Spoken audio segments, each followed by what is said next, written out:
his mayoral run, how that goes. But yeah, this is Bullshit for Your Health, the most balanced podcast in the world. Today, Jabari and Donica are on board. We will have one of our contributors, Javiante, hopping on later. I'm not sure where, but he's stuck at work doing all the good deeds of being a lawyer. But yes, it is November 26th. It's been a wild month. I mean, I feel like I've said that every fucking year, but this month specifically, Every year. I feel like it's been a lot of shit going on. I mean, from the government shutdown ending, and we can talk about that and how we feel, to the Epstein files basically making its way through Congress on Trump's desk being signed, and we're supposed to get those and at the end of the month, to according to certain news outlets, we might be going to war with Venezuela now over fucking oil. Shit, man. There's just so much going on. How have you been though, Donica? How have things gone? The move was good. We're in new spots, new opportunities are about to arise. How are you feeling? Yeah, I definitely think every month I'm like, oh, that was what a month. But November was a lot. Good, bad, and ugly. I think there's a lot of like really contrasting things that I felt like in my personal life, but then also like just in the world. So that was interesting. It is the day before Thanksgiving, and I'm feeling definitely thankful for like all the things from this year, but also I'm tired. I'm glad I don't have to do like the rigmarole this year. Have it in me. Not that I'd like really ever have to do that much because I have a small family in the US, but just in general, like it's gonna be very chill, very much just me getting ready for new responsibilities in a new city. For sure. For sure. And honestly, the city you're in, they've been I feel honestly, I feel like you know, Clock either way. it. I'm like, Either way. look at this. I Yeah, don't know, people get man. like People have lost their minds. Um, people are sick and tired. I saw before we got on. Actually, I was on doom scrolling, and I saw a Channel Five documentary. I don't know if you know who Channel Five is. Andrew Callahan. It's like this white dude who does these cool documentary style videos on YouTube. Either way, he was doing a documentary on this white only town in Arkansas. It's like this new thing they're trying to do. Well, Oh some yeah, would I've say seen new, these. but they've had these forever, you know? Mhm.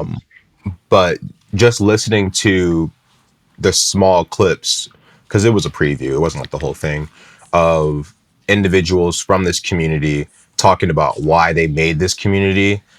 Man, open up the fucking schools, bro. Open up the fucking schools. And actually, that's going to be our health topic of the day because I put in the itinerary how it was just nursing degree because that's what I heard on the socials. And then when it finally fucking became official, it's you too, nigga. Like what the fuck? But I Yeah, we digress. wouldn't know that. Before we get into the meat and potatoes of this episode, let's have some fun, man. Let's have some fun. Tory Lanez. Did you see? Were you able to look into that situation and see what happened with Mr. Daystar Peterson? Daystar.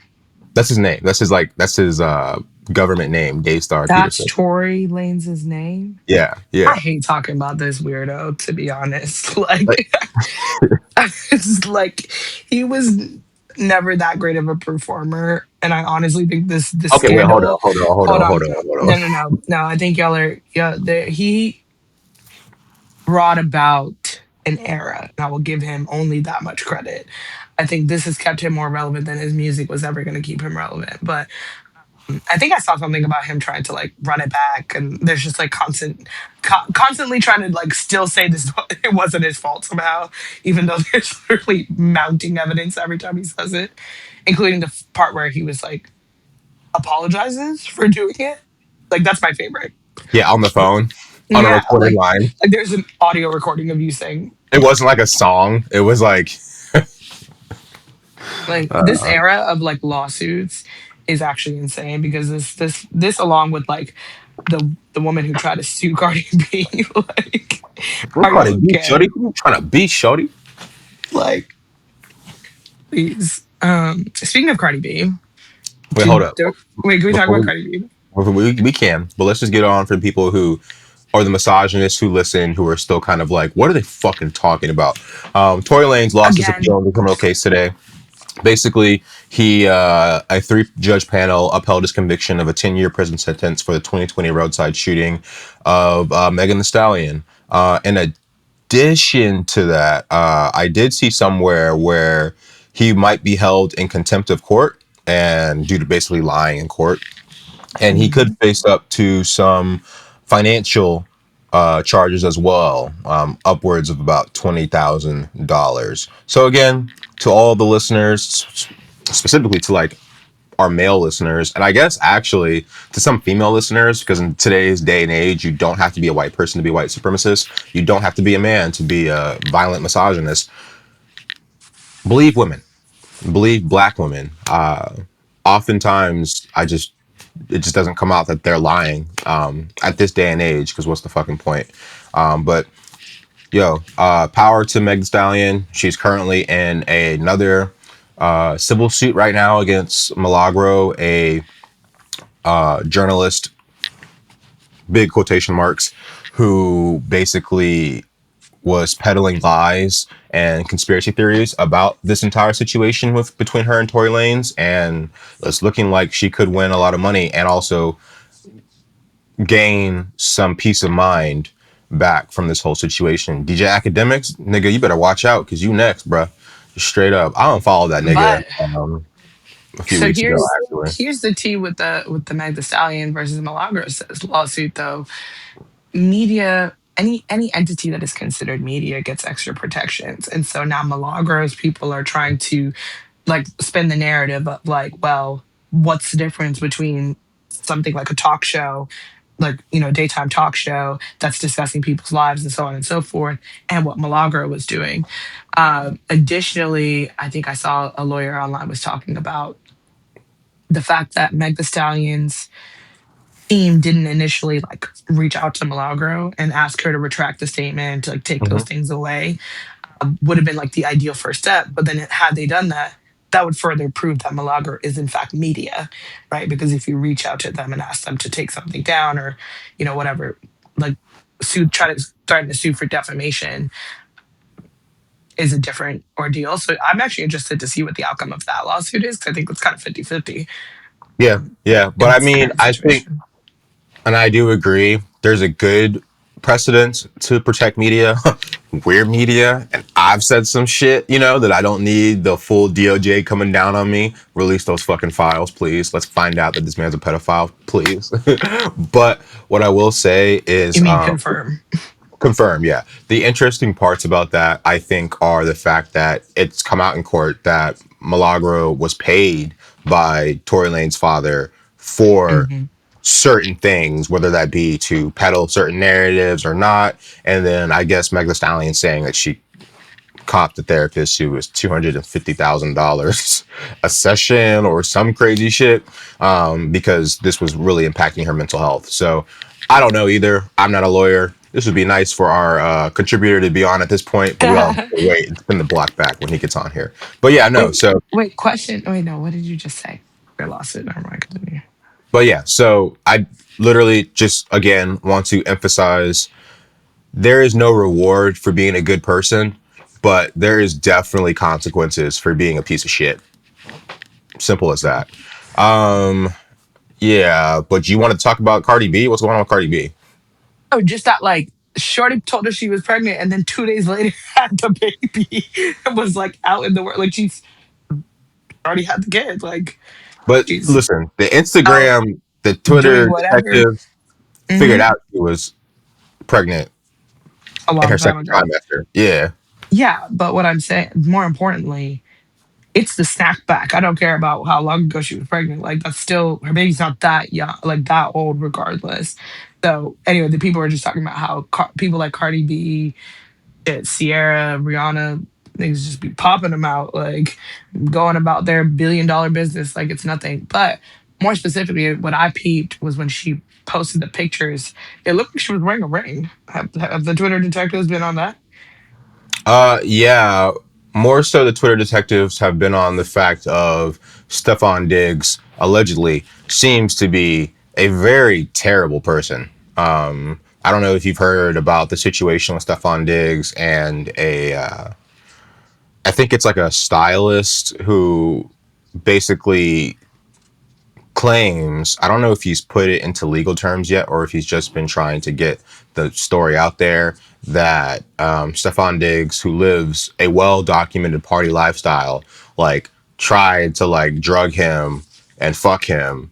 And then when he was not going, sent his brother and some constituents out, or parts of, sent his brother and some other people out there to go like beat up on him type shit. And basically that's been refuted from Stefan Diggs' team, who said that the stylist stole clothes from Stefan Diggs, and that's why they beat him up. So I want to give all sides of the story, but it's just kind Got of it. odd. And then on top of that, we do know that Stefan Diggs is kind of like, I don't want to say a serial or habitual cheater because I don't know how many of these women he's actually been claimed on the outset. I only know of like Cardi B, the one who he's pulling up to games courtside and shit with. But basically, he's got like multiple baby mothers. And actually, at the same time that Cardi B was pregnant, there's another woman who is pregnant with his child. And there was rumors about like him trying to see if they could all move in, and they're saying like, listen, I'd be like, listen, when I was young, I used to love those People magazine what do you call them, tabloids.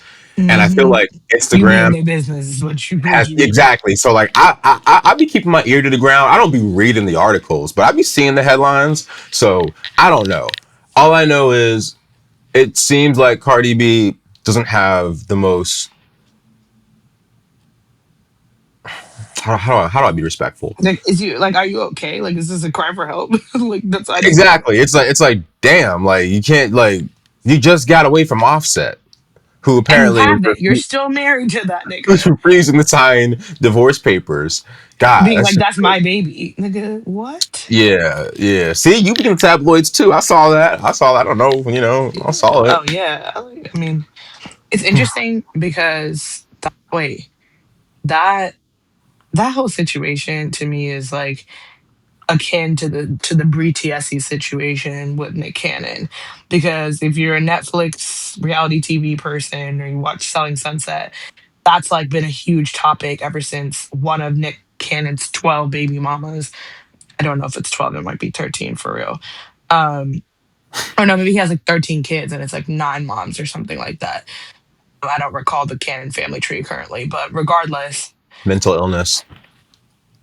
he openly this is she used to be married to Johnny Manziel, by the way. This person in question. She's also a blackfishing person. She's like reverse passing. Like if you Who's look this? at picture, this is one of Nick Cannon's baby mamas who's like been in the media most recently because she's a real estate agent on Selling Sunset. Oh yeah, yeah. I put him in quotation marks. Don't worry. Okay, cool, cool, cool, cool. I was like real estate agent. But she on the show is always like, basically when she first joined the show, um, a couple of the cast had like things to say about her lifestyle and relationship with Nick because you're like, question mark, why are you baby mama number 14 to this kid, to this man?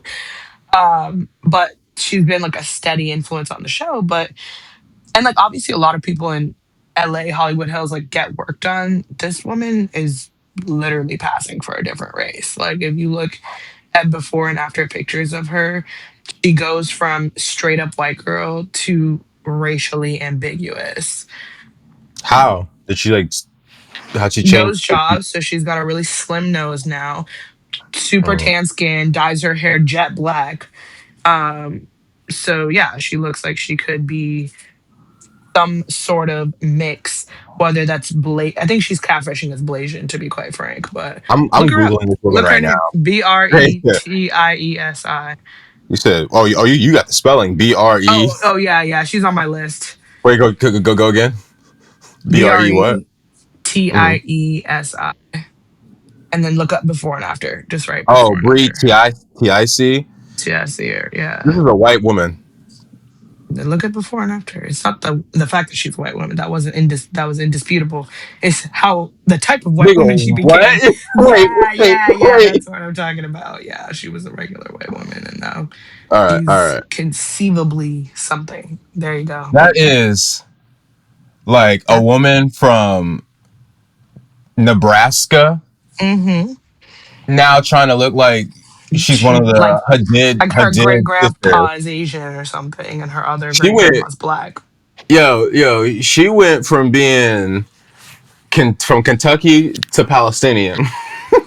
That's what I'm saying. But I mean, Meanwhile, the Palestinian women want to pretend that they're white. I'm just so confused. Like, why is everybody doing this? Can everybody just stick to the rivers and the lakes that they're used to? the rivers and the sea. Till Palestine is free. But no, I would just, I think, I don't know. It's mental illness. It's all mental illness. It's all But mental illness it's not though. derived. Now it's getting so normalized and like it's actually scary. Whoa, whoa, And hold on, hold on. Just because it's normalized doesn't mean it's not mental illness. Remember, in 2000, early 2000s, being like they no, were no, but I'm saying calling. like like dismissing it as it's mental illness is not like not everybody's viewing it that way. Like we could be like, oh yeah, it doesn't matter how normal it is. Like I agree that mental health as a whole is not great. So if that means more people start to do things and people normalize it, like that just means more of us have a problem, or more of you rather have a problem, because I'm not going to pay money to do anything to my body really. Like there's a million things that I haven't optimized that don't require me to go under the knife, first of all. But it's interesting because the idea of like everybody has work done has been a huge topic of conversation right lately. And I just want to make sure that we, whether it's mental health or not, somebody says like, hey, that shit's not normal, nor is it like necessary. Yeah, so I would say my opinion on it when I say mental illness is not to dismiss it and say, "Oh, it's mental illness. What the fuck are we gonna do?" No, I think it's mental illness that is derived from a few different factors. Right. First and foremost, a capitulation to white nationalism, of course, which we need to have better education on history and why white nationalism is the root of all evils. It's also body dysmorphia built into mental illness, which is also done by a obsession with social media, and as well as how social media has scientifically engineered itself to allow it to be super addicting. You know, it's capitalism derived mental illness, which is mass marketing us these ideas of the perfect body or the perfect shape, bringing you the perfect life and the perfect lifestyle. It's a whole host of different things that I think there are solutions to. Unfortunately, I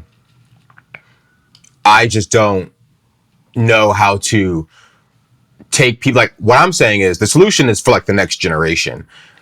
These people right now who are Is in. it? It's also a part of this generation. I think the part of what we're lacking is people being able to draw, like connect the dots from 1 to 3 of, hey, the reason why you feel like you need to meet this standard is because of supremacy, like you said. But also, the reason why you're not able to meet these standards on a normal level, why your body is like, why nothing you're putting in your body is functioning, like why you are gaining weight no matter what it is that you do. It's like we have to address the fact that like this country is trying to kill us to some degree, at least by not regulating a lot of food, beverage, and related industries, right? Or making it harder for us to get access to fresh, natural sources of produce, poultry, whatever it may be, and increasing the access that we have to highly, what's it called, processed and just generally unhealthy foods. Like it,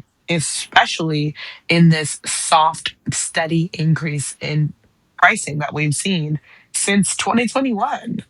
Like, No, I agree. Basically, I was just saying. Basically, I was saying a lot of these people are too far gone. Like the Nick Cannons of the world, that bitch, this whole celebrity class, like this idea of this influencer class, people who want celebrity for fame and for fortune.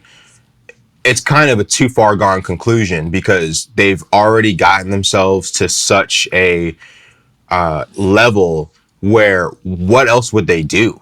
You know what I'm saying? Like it's Mhm. a complete misinterpretation of the value system. And what I'm saying for like the future is like teaching the next generation, showing the next generation, and I think with the advent of social media, we're going to see this way more. I mean, you see it with like the Kardashians, for example, with Kris Jenner. So Kris Jenner just got one of these famous makeovers to get her face redone. And on one hand of the internet, I do see, wow, she looks amazing. But in those same comment sections, immediately, you know, so basically, let me say this. So it's like a picture of Kris Jenner at the whatever, the Kim Kardashian, whatever, blah, blah, blah, blah, blah. And it's like, oh, Kris looks so good. That facelift really took. And you know what the comments are all saying? Notice how she never shows her hands anymore. And that got me going, wait, what the fuck does that mean? So now I'm Googling her hands. And her hands look like the hands of somebody who's in their 70s. You know what I'm saying?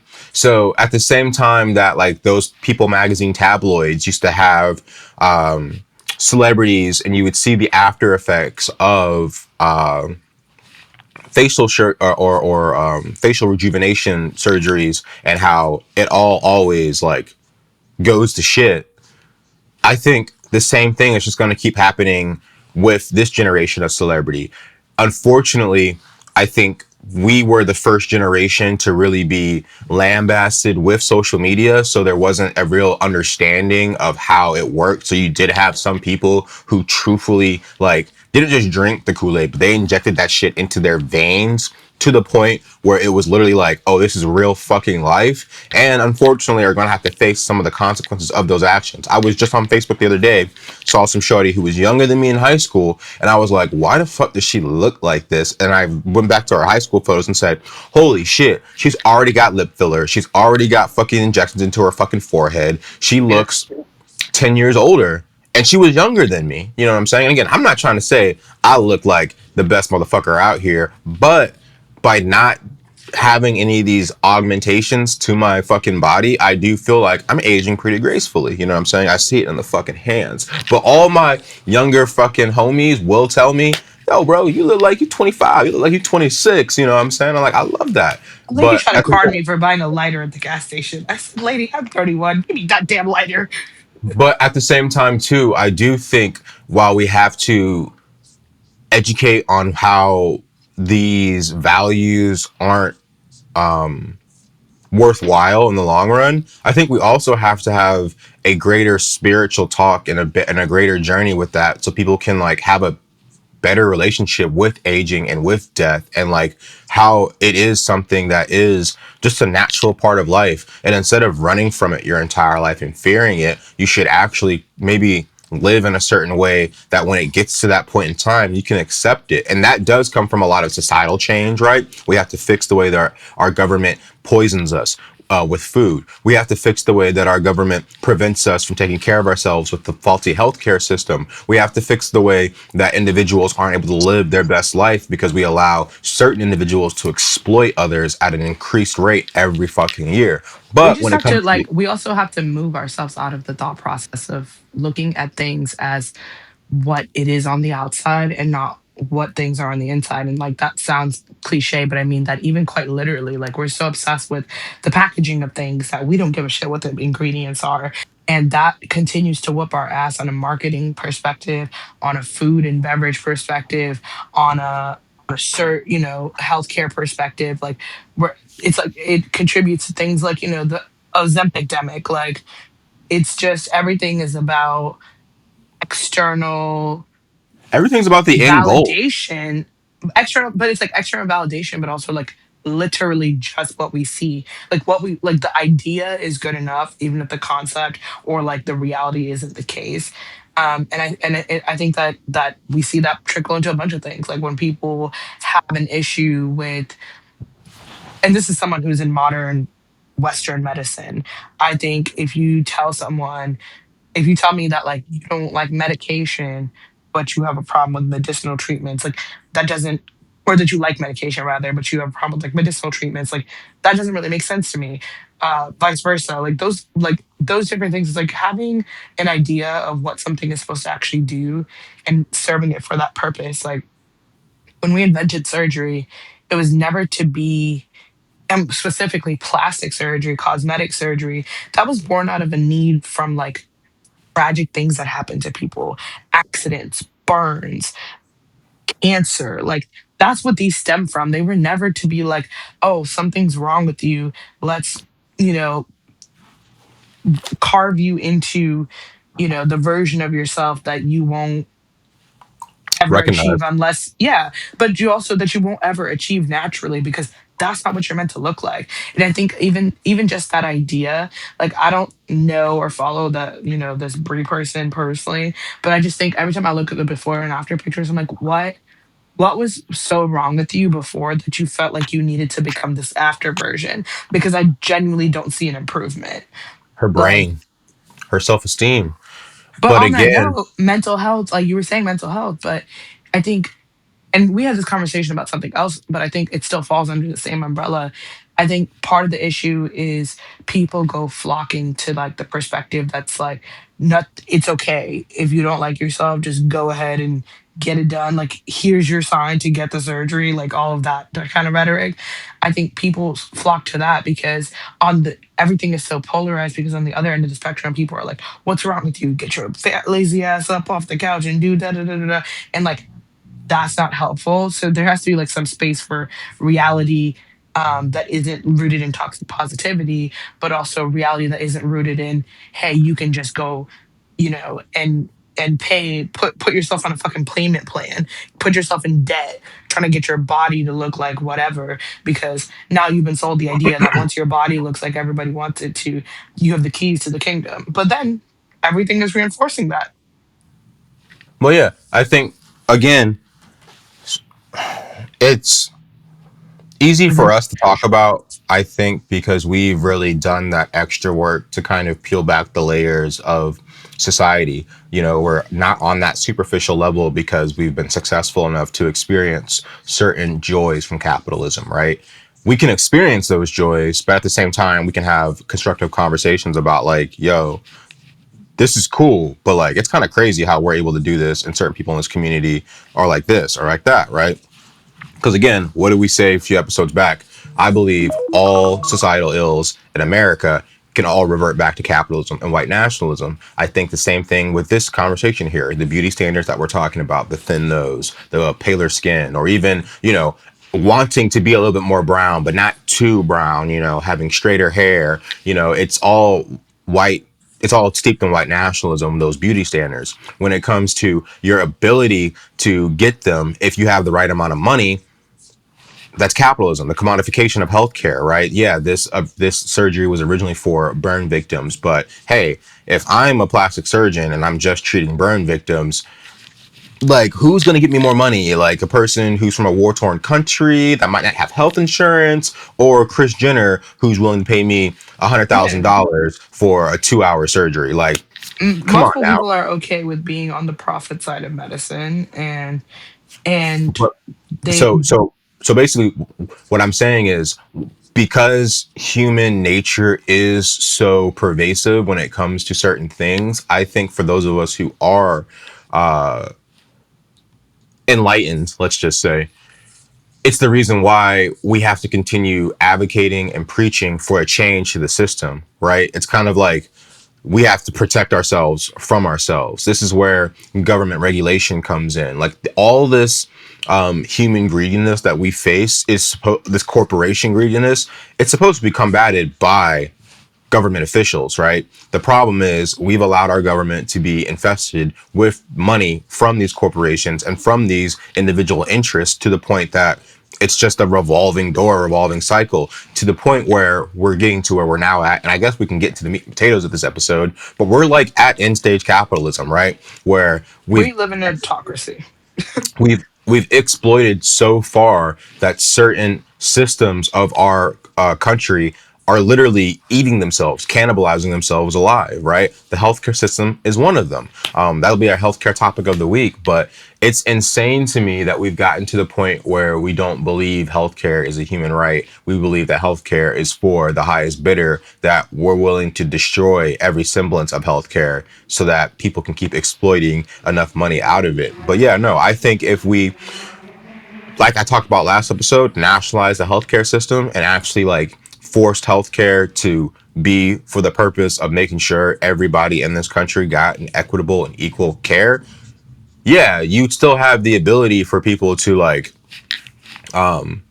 get these special surgeries, but you would see a dwindling of people being tempted. Like the person who gets into a PA program, an MP program, they'll be less inclined to say, hey, let me go and join the plastic surgery private office because it's to be one of the most lucrative abilities, well, or the lucrative specialties.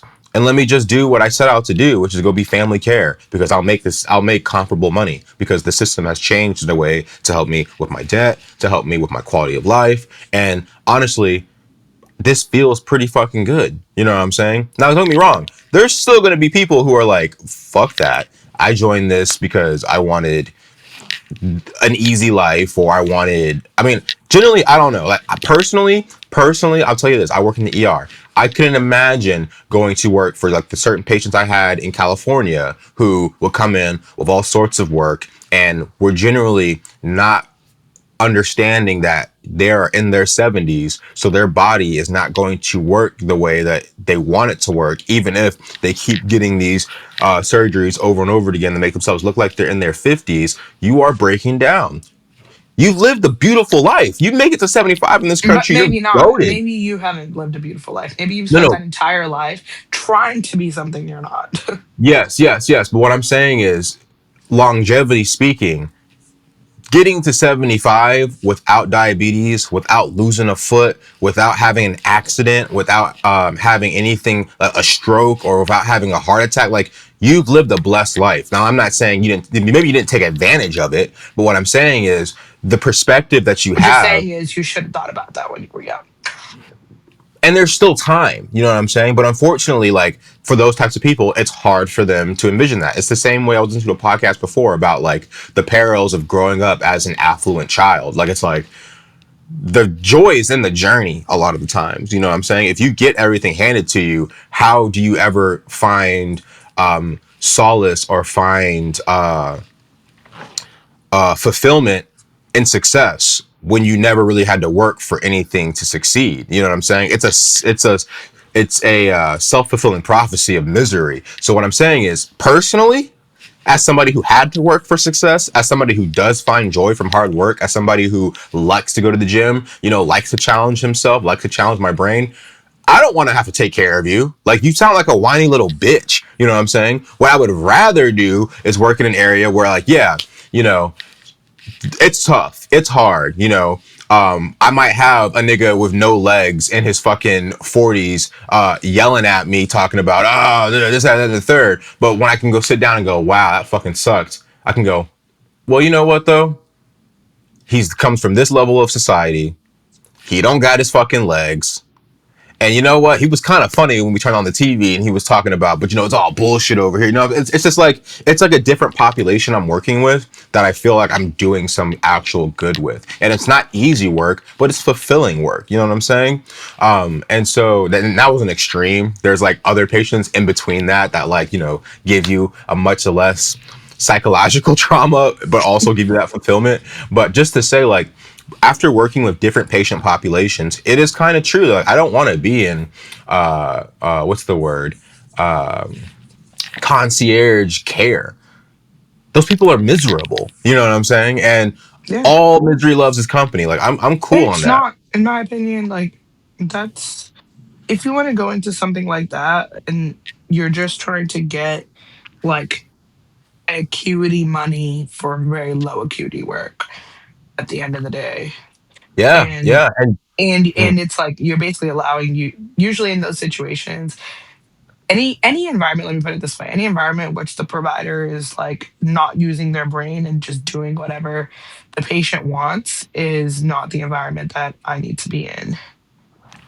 Yeah, and I don't know. Let me put it this way, because fuck it, we don't got to say I don't know. We need to be more like that one Eggs and Grits podcast and just start telling niggas I'm reading more books. I'm a philosopher.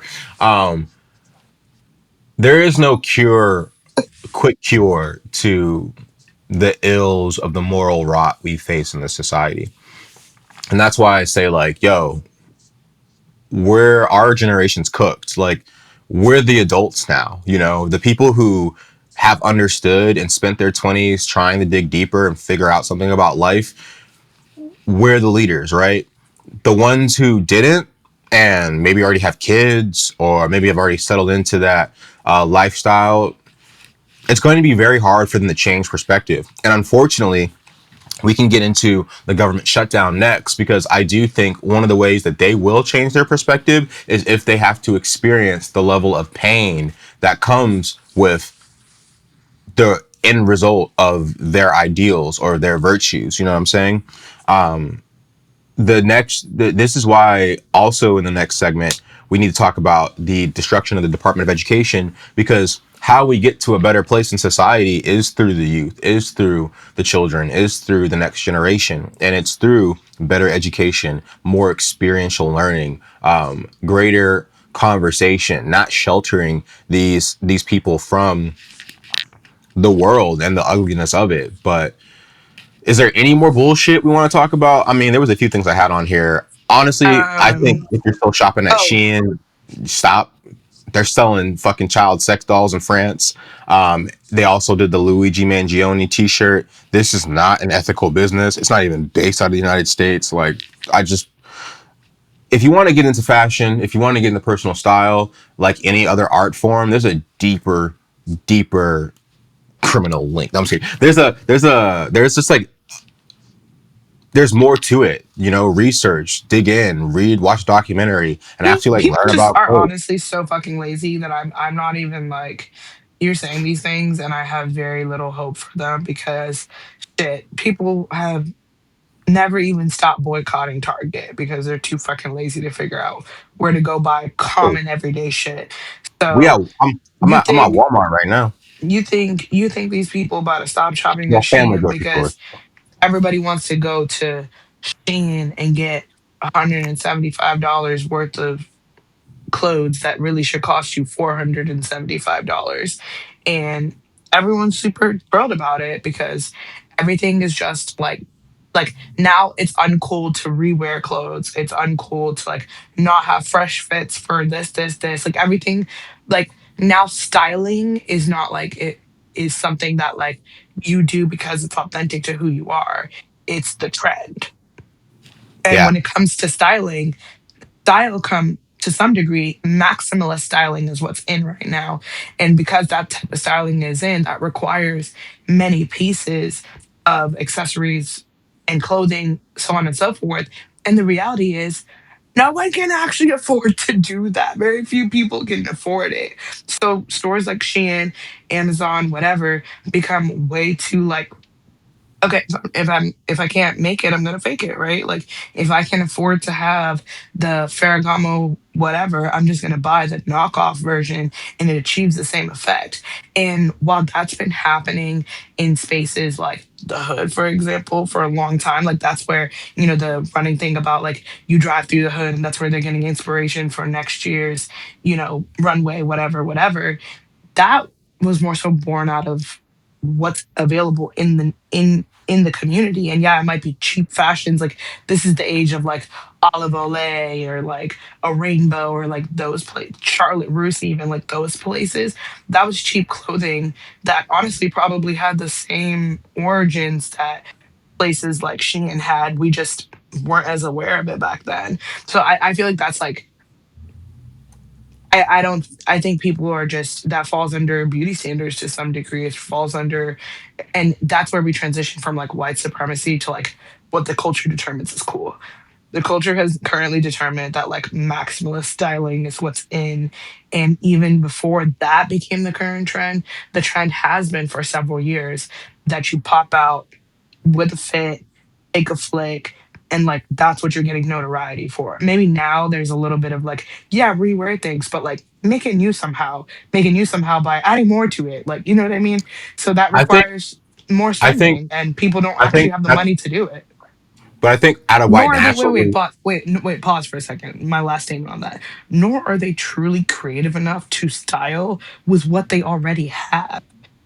So it just promotes buy what you saw somebody else make because you're not creative anymore. You're just copying what you see. There's things like our subconscious is always being like inspired, but most of the time people are like, Listen, stop for shit this happens to me outfit, all the time. I'm like, am click I? on Do I it. want to? Do I want to be a DJ because the homies inspire me, or do I want to be a DJ because my algorithm inspired me? But either way, what I will say is, I think that's where the culture also gets captured by capitalism, because honestly, if you do the research, you Culture dig drives deeper capitalism if we talk into about truth. styling and fashion, you realize a lot of the things you see from a celebrity level aren't even that they're buying all these pieces. A lot of them Mhm. get linked up with a certain stylist who owns all these pieces and then has partnerships with brands that they have to buy clothes for. They keep, and then like, yo, you saw Lil Yachty in that jacket, or you saw Usher in that Balenciaga piece. Well, actually, let me lie. Let me not lie, because Lil Yachty and Usher are actually two individuals who have a lot of money who do buy a lot of pieces. But like new and upcoming artists, or you'll see Beyonce for a certain era, it's like they have certain pieces that they're loaned out to them from stylists and that they give them back, and it's just like it's a whole culture to it. And I think if you were to dig deeper, you could find a deeper appreciation for it. Personally, I found individuals like Bliss Foster, his channel on YouTube. There's a woman named Ashante on Instagram. She's very big on Margiela, for education. A lot of these different sites that go into what these, a lot of them couture brands. So this ready to wear that we're all obsessed with isn't even what the brands that you fucking see or hear on rap songs are even meant to do. It's just literally the commercial capitalism portion of it so that the brands can do what they are supposed Want to to and do. want to Yeah. do. And so it's just not to shame, because again, we all have to get started somewhere. I'm not sitting here saying, oh, or if it's coming off as snobbish, I don't want the listeners to think like, so I shouldn't get into fashion. Like, where do I start? No, it's when you do start, dig deeper. You know what I'm saying? Let me like akin or let me transition that into my own personal hobby with DJing recently, right? One of the things that I've basically found from my research, from my conversations, is that the whole art form of DJing comes from two main principles, right? It's the mechanics of it, for one. It's not just mixing, it's not just throwing one track over another, but it's the actual transitions between lows, EQs, being able to beat match with your ear to the point where you're never dropping the vibe. And then second, it's programming. Most importantly, it's programming. It's what type of story are you trying to tell that occasion or that night? And that can only be done through meticulous research, right? If you're going to do a house set, what venue are you going to? Who's going to be there? And what do they, or what are they trying to hear? Is it going to be a major white audience? Do you think it's right? Do you just play John Summit, some new finance agent? No hate to him. Or should you like dig deeper and show them, hey, like house music started in Chicago, or you're going to play a little Detroit techno, or you're going to play a little Jersey bounce, or a little Baltimore bass. It's like there's a deeper criminal link to Only if all Jordan do that one dance he be doing. this. What's that thing called? Is that the Jersey bounce? No, that's like that is like the Jersey. I don't know what it's called, but you should ask AB, to be honest. You But should lie and say he was Jersey Turnpike. but either way, all that to say is just what I'm getting a lot of joy from is that research, right? Like when I go watch a documentary on Frankie Knuckles, or the other night I watched a documentary on Black Coffee and really getting into his roots from South Africa and like going through his entire discography and then finding gems. Like I didn't know that Get It Together off of Drake's More Life is just like Rihanna's Same Old Mistakes off Anti. It's just a fucking sample of Black Coffee's Superman. Like with Drake like saying some shit over it too, but like Georgia Smith, her The entire famous vocal Drake part. intros. No, because he says, "Get that shit together so we can be together." The entire Yeah. song, like he put that on it. That's his little flavor to it. But Georgia Smith's part, where she's like, there is that is an entire sample. Like the on Black Coffee's track Superman, which by the way is the same exact beat with a few tweaks, the same exact beat. There's a woman singing on the song that that's that part. So it's like I didn't know Mm. that. I'm listening to Black Coffee's album, jamming to it. Superman comes on at track 9. I'm like, no fucking way. But just the joy of having that experience is what you get from digging deeper into the art form, right? The other night, I forgot we were talking about literally fashion. I was like, no how do we get into this? But it's the because art of being knowing the inspiration.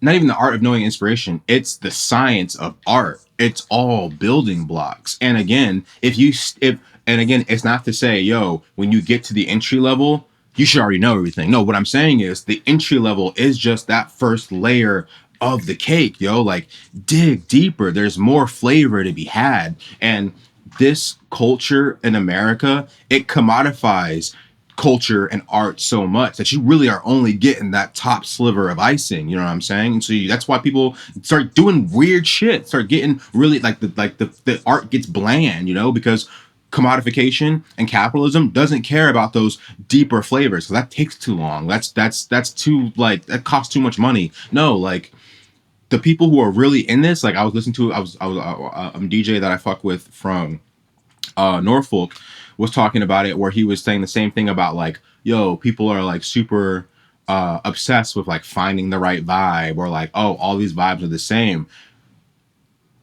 You have to dig deeper because I promise you the vibe is out there. You probably just have to pay for it. And it's probably a community that you just haven't even understood where it originally came from that's already interacting with it, right? The other night I was watching a documentary, and again, it's about to be DJing, but the other night I was watching a documentary on Piano. And it's like, holy shit, you know what I'm saying? I've been saying the fucking word wrong this entire fucking time, you know what I'm saying? And You it's just just kind chose of to like, ignore me when I was correcting you. you said what? Said and chose to ignore me when I corrected you. Maybe not even just I don't even think I was ignoring you. I just think I like don't know. again like It's funny.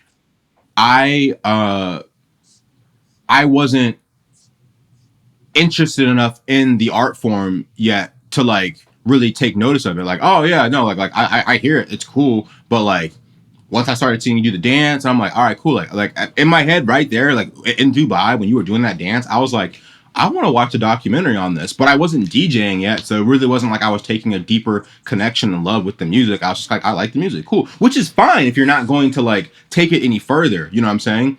The problem is when you want to take it further, when you want to start doing it, and then you don't do the research. So then you start fucking looking like a goddamn fool. You know what I'm saying? You start, oh, let's just go make this music. You know what I'm saying? But that's all I want to say. So again, even when it comes to like beauty, when it comes to makeup, when it comes to music, when it comes to clothing, when it comes to literature, when it comes to poetry, when it comes to fitness, dig deeper. You know what I'm saying? And I think when you do dig deeper, it will prevent you from getting over uh an overindulgence in the commodification of the art, right? Because even when it comes to like when it comes to beauty standards and like getting fucking needles in your face, who was one of the first groups of people to really start contouring, to really start giving the Kim Kardashian face? It's black women and transgender men and gay men. It's like the makeup didn't come from the people who are commodifying it. It wasn't fucking Kylie Jenner. It wasn't goddamn Beyonce. It wasn't and it wasn't Rihanna, and it was not Kim Kardashian. You know what What I'm made you saying? look into the history of contour? You looked that up or Maya looked that up? No, I just like this is just it just all goes hand in hand. Like when you start listening to house music, you start digging deeper, and you realize that this was created by black gays in Chicago, and when techno was created by in Detroit by black gays and the black underground. You have to have a loving embrace of all people and cultures, which thankfully I have since having an older brother figure who was gay back in middle school. So I've never been like uh, I've never heard information about these communities and been like, I don't give a fuck about none of that shit. You know what I'm saying? I've just kind of picked up tidbits on the way. You know what I'm saying? I'm a fucking jack of all trades. But I digress. I I'm a digress. fucking jack of all trades. That is though I think the cure for the next generation and maybe for people who are so disillusioned now with how their life has gone and they don't know where to go. Dig deeper. Dig deeper into the shit that you like because there's more to explore. I promise you. Like if like even like Jabari said, even try again. people who are like remember how everyone wants to make brands, everyone wants to create shit. It's like have you done any pattern making? Have you done any textiles? Like I'm talking again, like one of my fraternity brothers Explore the who hobby before committing to the aesthetic. before committing to the commodification of it. Everybody wants to start selling shit You're immediately. using big words that people don't know again. Commit to the hobby before you want to start selling shit. Why are you doing it? If you You just also want to don't make have to money, sell anything. if you're worried about get like and this is where it comes to black culture where it's like we need to get to the bag, we need to get money. I love that hustle mentality, but this is why I want to start the YN to RN pipeline because the quickest way you're going to get to the money is not by rapping, it's not by Dan, making you clothes, didn't know it's all not you had by to do was tell them they had to switch out from their Nike checks to their scrubs. Like you could have been the quarter zip nigga. Come on. I actually am very, very like Disillusioned I don't about it. know. You're bad. You're bad Yeah, about yeah. it. You're I bad. don't know. Like if we're being performative for fun, that's cool. But there's always those account. Like, it's always the third account that's like, I'm so glad we're done with this hood rat shit. It's like, whoa, we're taking it too That was far. like this one Okay. dude that was like, please stop trying to stop this movement that's like trying to better black man as he sat in a penthouse and he was like, black people are obsessed with struggle and this is giving black Israelite and Hotep, sir, you've already cooned yourself out of this Right, conversation. right, right. Like You you're just let capping those to us five girls in you're your texting bespoke rest. suit. You know, Um, maybe the option to say nothing was there. It was right there. um, yeah. I don't want to make this mac and cheese anymore, bro. I'm just like, fuck. I'm gonna get potato rolls and just call it a day because there's already two What are you people making taking mac it and to? cheese. It was for work. You was about to take the people your good mac and cheese? Oh, you boy, if you don't buy them Hawaiian rolls and keep it pushing, y'all act like Thanksgiving is your fucking Super Bowl. Fucking gluttons, Americans. We never like our family and we never like getting good together. So let's make it a really big deal twice a year at the end of the year. Speaking of, I was successful in my because I had two main goals during this no nonsense November. Which, by the way, if you guys have been listening to the podcast or been watching me on Instagram, I They finally haven't. like They haven't. documented that shit. Okay, whatever. I'm not gonna explain it again. Go back and listen to an old episode. My one of my main goals was to get into therapy. I had my first official therapy session yesterday. Did my intake. I have like my next two sessions scheduled for next week and the week after that. And yeah, so I just wanted to say So I'm what's the prognosis? Can she officially fix you? I'm officially better than all you niggas. Yeah, but It like, was funny. did they say they could fix you, or were they like lost cause? It's not about fixing. It's about optimizing you to be the best version of yourself. You know, Hey, it's when I about say something making sure funny and you you want to have. like react all not funny, like you knew that's not what I meant. Listen. Y'all thought Charlemagne that God was insufferable once he started going to therapy. You should just wait. He But was okay, insufferable before the therapy. he's insufferable after the therapy too. Both him and Andrew Schultz. Okay. But yeah, let's get into it. We're an hour in. That was some good bullshit. I think we had some good fun. Now let's depress everybody. What the fucking Wait, what's one happening last thing about in the bullshit world? that doesn't need to be a long conversation, but I do have to mention it because it was actually like ooh, thought you ate, you did eat, but I got you a little bit. And I don't know if you peeped the situation with Kayla Nicole and Taylor Swift and the Halloween No, hit. So okay, maybe you might have. Do you know who Kayla Nicole is? she's the ex of The guy that Taylor Swift's marrying supposedly. the white dude Uh, that wanted to be black now wants to be white. I don't know. right, and wants to marry the most American ass white girl he can find. Yep. He's Uh, a fucking billionaire. If you're gonna capitulate the capitalism, might as well. I mean, yeah. Why try to go with a You with see a French brown Montana? You skinned see what black French girl? Montana's doing to try to become a billionaire? I don't know. Are the people of Morocco going to be even more ashamed? Like, He's like about to marry like I think like the princess of Abu Dhabi or something. so yeah, I don't know. They might get let him have that one, but last time I checked, Moroccans don't be fucking with him, so that's always a good indication. Akin to Burna Boy, who's losing his supporters every day. Bro, all that shit. I'm like, wait, so like, what's happening before I buy these Only the concert good die tickets and young. before? I mean, honestly, I don't know what album you're gonna listen to because I don't really feel like his last album was okay. Yeah, it was like 4 songs I fucked with. I think honestly, Twice as Tall was my last like big one. Love Dominique was like cool, and I don't couldn't even tell you what the name All of the right, album after that was. Kayla Anyway, Nicole, back to the Kayla point. Nicole. Killing Nicole. So there was like people trying to be like, oh, he went from Kayla Nicole to Taylor Swift, and like from not basically like dating this black woman for a long period of time and not ever committing to her to like now dating this very stereotypical white woman, and she never. My understanding, Kayla Nicole never said nothing about it, but people kept drawing comparisons.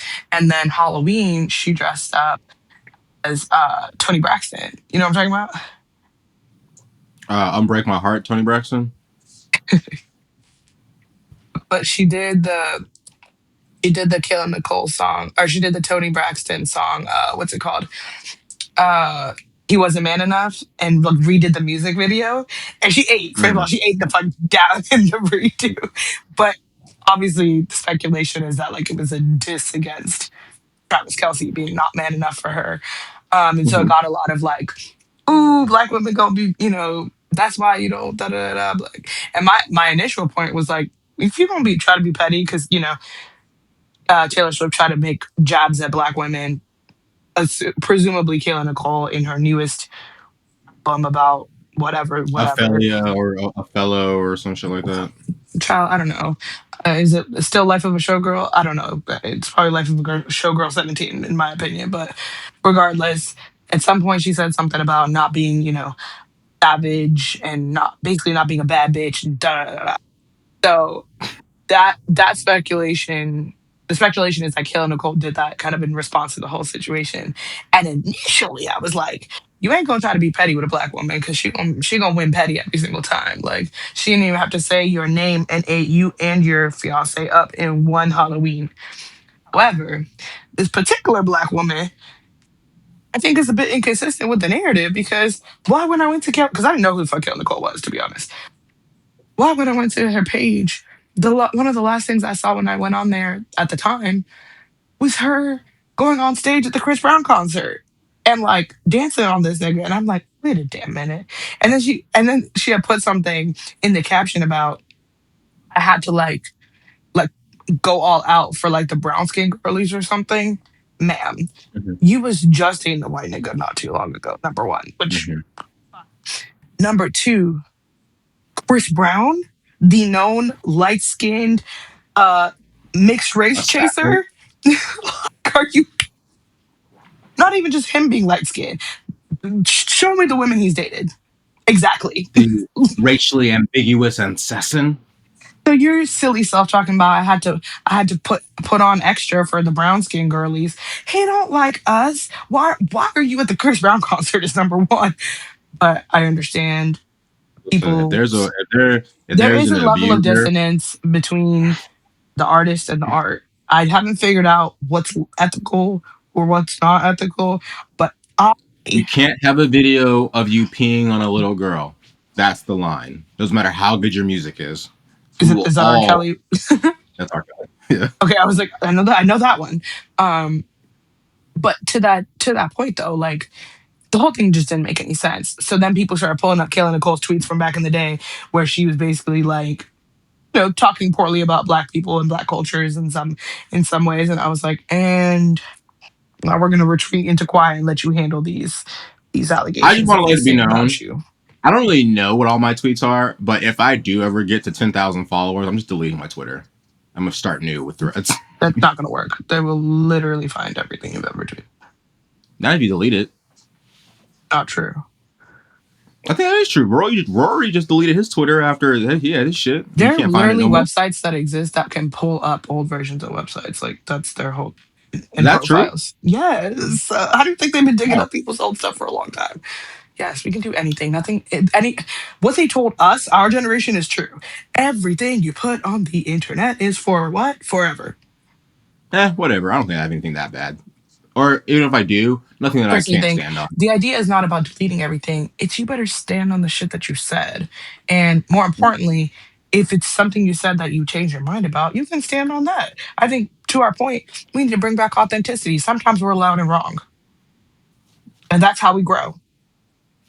I just want to say on this podcast though, I've been pretty right for the most part. I've said some salacious shit, but it's turned out to be true. I still do think Mia Khalifa is full of shit. Just want to say it. But all right, let's get off this shit, man. We're at an hour. We need to get into a conversation that we had and that we can finally have on the phone, on camera, face to face. I want to see if your opinion has changed at all because we had some pretty big political news that happened. The month started out very, very with a lot of jubilation, right? We had the Democrats sweeping in some uh, pre-midterm elections. We won the governorship in Virginia. We won the governorship in actually the mayoral race in New Jersey. We won the mayoral race in New York and a few other special seats throughout the country. Democrats swept. And the main highlight to me from that night was Zohran Mamdani. Okay, as you guys will know, I am a self-proclaimed democratic socialist, progressive, leftist. I am not a fucking moderate. I'm not a centrist. I believe that healthcare is an inalienable right. I believe we need to tax the rich. If you make $1 million a year, I'm talking about you. If you're making over $400,000 a year, I'm talking about you too. Now, I also think that we should like vastly reshape the military. I think we should nationalize healthcare. A lot of radical beliefs. If you are, I would think, a Republican, a conservative, and a moderate Democrat. And so when we were talking earlier, we were kind of talking about the difference between moderate Democrats, centrist Democrats, and the party of what I think is AOC and Zohran Mamdani at this time. I do believe a big reason why Abigail Spanberger, the current Democratic governor of Virginia, and Mikey Sherrill, the new mayor of New Jersey, won, a big portion of that was from the wave of inspiration and hope that was carried over to the entire Democratic Party from the likes of Zohran Mamdani and his quote unquote radical beliefs and what he wants to do in New York. That's that, right? We had literally, well, at the same time that these elections were going on, we also were experiencing the longest government shutdown that we had experienced in the history of this country, right?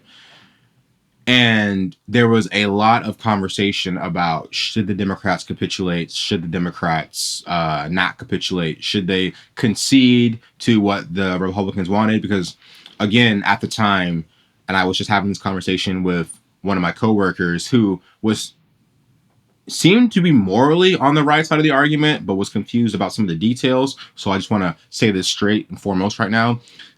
The main reason we had a government shutdown was that the Republicans in Congress, both on the House of Representatives and in the Senate, did not want to grant an extension to the Obamacare subsidies that would prevent everybody who has insurance, their premiums rising drastically.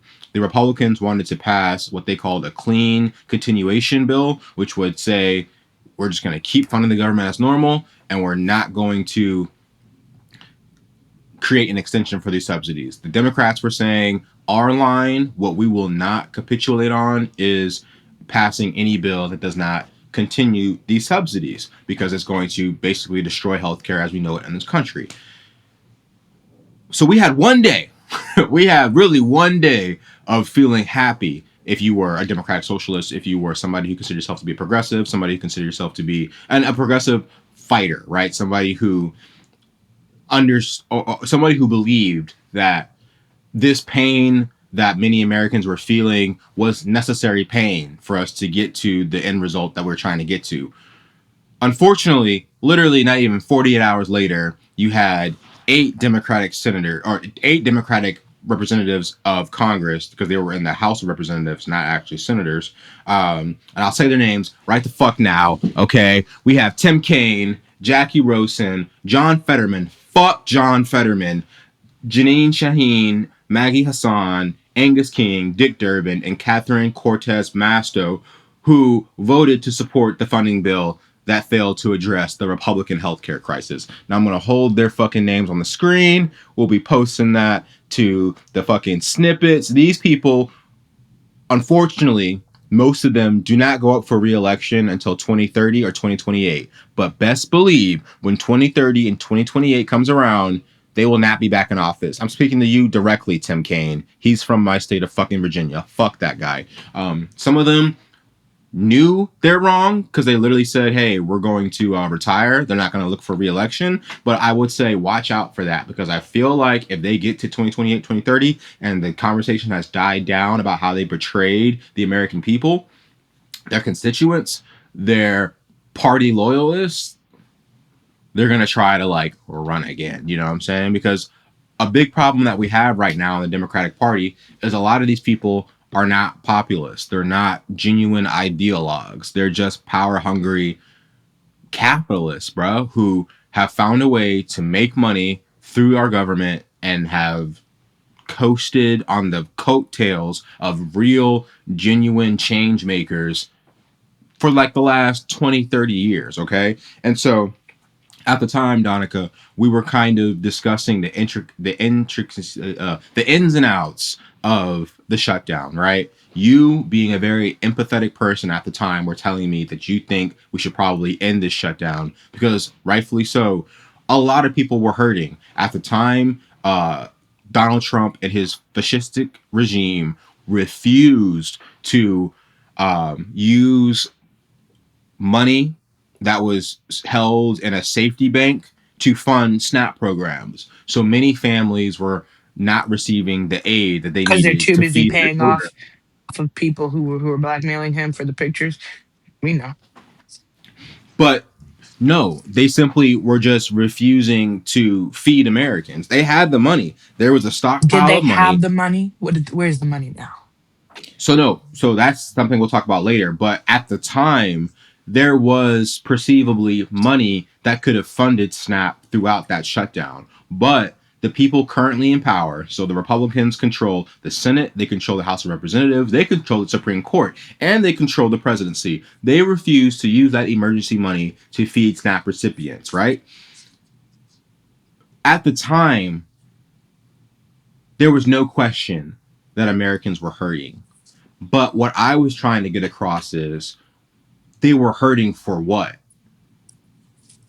To make our country better, to fight against a fascistic regime that, regardless if the government is working or not working, is being destroyed unconstitutionally and illegally. We have to fight back against authoritarianism. We have to fight back against fascism. And if we don't, we risk losing everything. And unfortunately, these eight Democratic members of the House of Representatives decided to cross party lines and join with fascism and join with authoritarianism to fund a government that is doing nothing right now to help Americans. It's only being used to harm Americans and to enrich Donald Trump and his sycophant Donald Trump.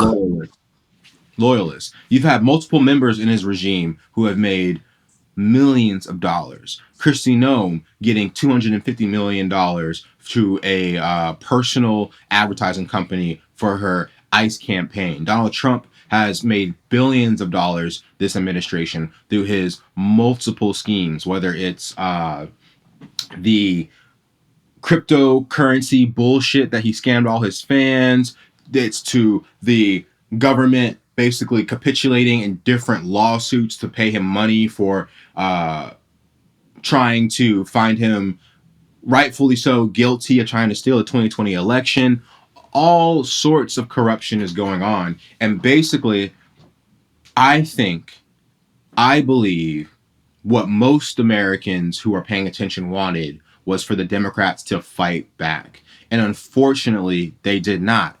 I think, in large part, they didn't fight back because many Democrats, and that includes Abigail Spanberger, that includes Rocky Sherrill, are funded by the same corporations and big money interests that these Republicans are funded by. So even if, morally speaking, Mikey Sherrill, Abigail Spanberger, Tim Kaine, I'm not gonna say his name, might morally feel like we do to some extent. They might not be virulent racists. They might not be aggressive homophobes or terrible misogynists. They're capitalists. And unfortunately, at the end of the day, all capitalism is here to do is exploit.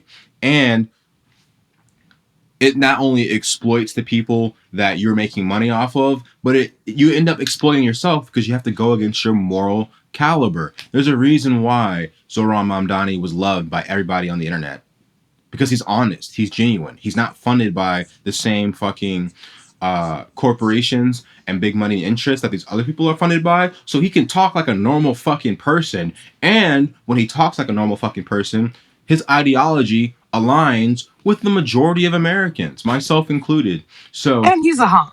Let's call his spade a spade. Okay. he had a really big glow up. Did you see him like 10 years ago? Apparently. Damn, I don't care. I care about what he looks like today. I care about what he Yeah, looking like yeah, smiling on that camera. I said, okay, girl, yeah, yeah. we That's see that's, you. that's my president and my first lady. But either I'm way, saying, like, are you but sure either he can't be way, president? Because he meets the attractiveness qualifications. yeah, he's naturalized. He can't be president. It's a joke, But Jabari. basically, God. but basically, I just wanted to really emphasize, and maybe let me ask you, like, do you see? Because even like right now to this day, SNAP recipients are still struggling to get the money they need. Like even when the government is now in session, the fucking Trump regime has said you have to reapply, and they're not even and they're lying about being able to pay out full benefits. So what did we really get from this other than But confusion I of think messaging? to that point, it's not that Mhm. I ever really like disagree with you. I think it's the fact that I never believed that they were capable of getting it done, to be honest. Like I think the whole idea that we were so close and all we needed was this. I truthfully don't think I believe that because of the exact reason what you said. Majority of these people are funded that would go against their best interests in one way or the other, even if they believe it on a personal level, on a political and therefore, what's the word? I guess even aspirational level, they would have had to go against that in some way. And I think this whole idea that like Democrats are always like fighting for us and like the Republicans are just making it super hard. Like when we have the records of who votes for what are public knowledge. So many times the people that sit there and tell us the things that we want to hear turn around and do something completely different. And I've made this caveat statement before, and I'll say it again. Sometimes that is a result of you don't really know all the intricacies of a system until you are part of it, and understanding how to actually unravel a system may require for you to get into the system first. I'm not saying that that's the case or not the case. All I'm saying is from what I've seen, the people that were most impacted by those shutdowns were regular everyday people. And that's who I always care about, and that's who I always am going to like prioritize, because I know the people who have the power to do things for us don't not do them because they don't have power. They do it because they don't, it is not their priority, because their power is the priority. And I think as the people, it makes more sense for us to recognize that and utilize and like that's where we press it. Like I understand that like in theory we were really close, but were we really close, or were we really just getting people to agree to something like we always do, and then on the back end we were always going to do what we were going to do. You know what I mean? Because it that goes to the same concept of like everyone's like, there's no fucking way this man won the presidency. And if we all fucking know that, at what point are we gonna stop waiting for them to solve our problems? Like, yes, it makes sense to vote the right people in, but as someone who literally just voted Abigail Spanberger's dumbass in, 5 seconds later she went and did the opposite of what she said she would do with really So no explanation. so And so my that's where I answer was to like, that. my initial thought, but wrap out my statement and say that's where my initial thing was like, what is this really doing for the people who aren't? Because it's not the highest level of government people that need the money from their jobs. It's everyday government workers that don't have that privilege, don't have that savings, and don't have that security net. No, I agree. And this is where I was getting into the politics of it, like the Game of Thrones that we're fucking forced to play here. Unfortunately, those same people we're talking about, many of them have been so disillusioned with our government that they've checked out. So, unfortunately, for them to check back in, they need to be jolted back into existence. I'm not saying I want them to have to experience pain to give a fuck about politics the same way they give a fuck about Sunday night football. But unfortunately, it seems to be the only way people start to pay attention to what these people are doing. Again, we come from a society where half of America didn't vote in the last major election. At the time of the government shutdown, you had people on both sides of the aisle. I'm talking about individuals, because again, I think um, people on the left, people who are progressive, liberal, democratic socialist, leftist, they are more inclined to thinking about policy and actually digging into the weeds, getting into that deeper level of the cake, as we were talking about in art when it comes to politics. People on the right look at that shit oftentimes, whether it's for lack of like ignorance or racial reasons or xenophobia or racism, or for exploitation reasons. They don't dig that deep. It's really surface level. It's really wrestling to them. With that government shutdown, when you actively have to start going, wait, why am I not getting this program from the government that I didn't even know was from the government anymore? Why am I now not getting this same help from my community that has been happening? Like, it was opening, I think, and it has, if you look at the polling, opening the eyes of a lot of people who have refused to open them for whatever reason to the reality of what's happening to their country, right? And at the same time, if we had a proper and so the pain was necessary because it opened people's eyes. The next step of the problem or the issue is the messaging. Who's creating the problem, right?